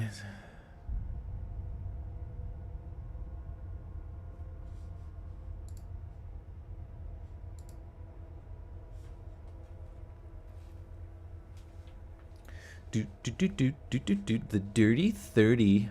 Alright, somebody think of something funny, alright? Hey friends, thanks for listening. Click that notification to be alerted of all future narrations. If you got a story, be sure to submit them to my subreddit, r/letsreadofficial, and give and receive feedback from the community, and maybe even hear your story featured on the next video. And join my Discord to interact with me and other listeners directly. And if you want to support me even more, grab early access to all future narrations for just $1 a month on Patreon, and maybe even pick up some Let's Read merch on Spreadshirt.com. And check out the Let's Read podcast, where you can hear all these stories in long compilation form and save huge on data, located anywhere you listen to podcasts. Links in the bio. Thanks so much, friends. And clown makeup hides all the flaws. Oh, that'd be good. Yeah, I like that. The Jar Jar Binks voice. And remember, clown makeup hides all the flaws. Could try it. I could try it. Thanks so much, friends. And remember, clown makeup hides all the flaws. God, that sounded fucking weird. Let's listen to that back. Thanks so much, friends. And remember, clown makeup hides all the flaws. I sound like Meatwad. Jesus Christ. I'm being harassed in the chat. It's okay. I'm used to it at this point. They're all clawing at my chest hair. Tomorrow's your 38th birthday. Happy birthday to you, Sonia Gonzalez. Happy birthday. Happy B-Day. Happy birthday to you. Shit. Free hugs from Killer Clowns. That's all I'm looking for, baby. A free hug booth. They need to set up a booth. Well, guys. Meatwad. Meatwad. What the fuck, man? This is some bullshit. Meatwad for president. Thanks, dude. An actual clown voice. Well, guys, thanks again for a sick-ass stream. Look forward to these Turkey Day stories coming out tomorrow. Well, today, rather, at 7 p.m. Be ready to rock and roll some jive turkey stories. And yeah, join the Discord if you haven't already. Follow me on social media. That's all linked down below.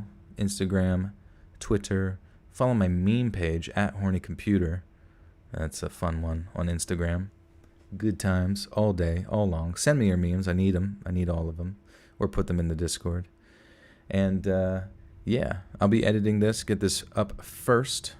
Oh, welcome, Durf. A little late. I'll be getting this up first, ready to rock on Patreon. That's only $1 a month for early access. Get the audio clean. No music, no other bullshit. Just straight spookies. Am I going to be live again? Yeah, so my upload schedule, if you guys are unaware, is Monday, Wednesday, Friday for new videos, 7 p.m. Eastern Standard Time. And I usually stream the night before. So usually Sunday night streams, Tuesday night streams, and Thursday night streams. And it's kind of sporadic, but they're usually in the evening. Tonight was a bit of a late one. I usually try to start between 8 and 9 p.m., but it's hit or miss sometimes, depending on my schedule. But I try to keep them rolling, and I really do appreciate you guys being here, hanging out, showing support, and just being all around awesome. Patreon is just kind of like a place where you can donate money monthly depending on the tier. I just have like a $1 tier, but you can donate as much as you want, and you get certain perks. So one of the perks that I have there, really the only perk, is early access to the audio, which usually, it depends on how early it is, but it's definitely quite a few hours to a day before, or quite a few hours to 24 hours prior to other people getting to listen to it. So that's pretty cool.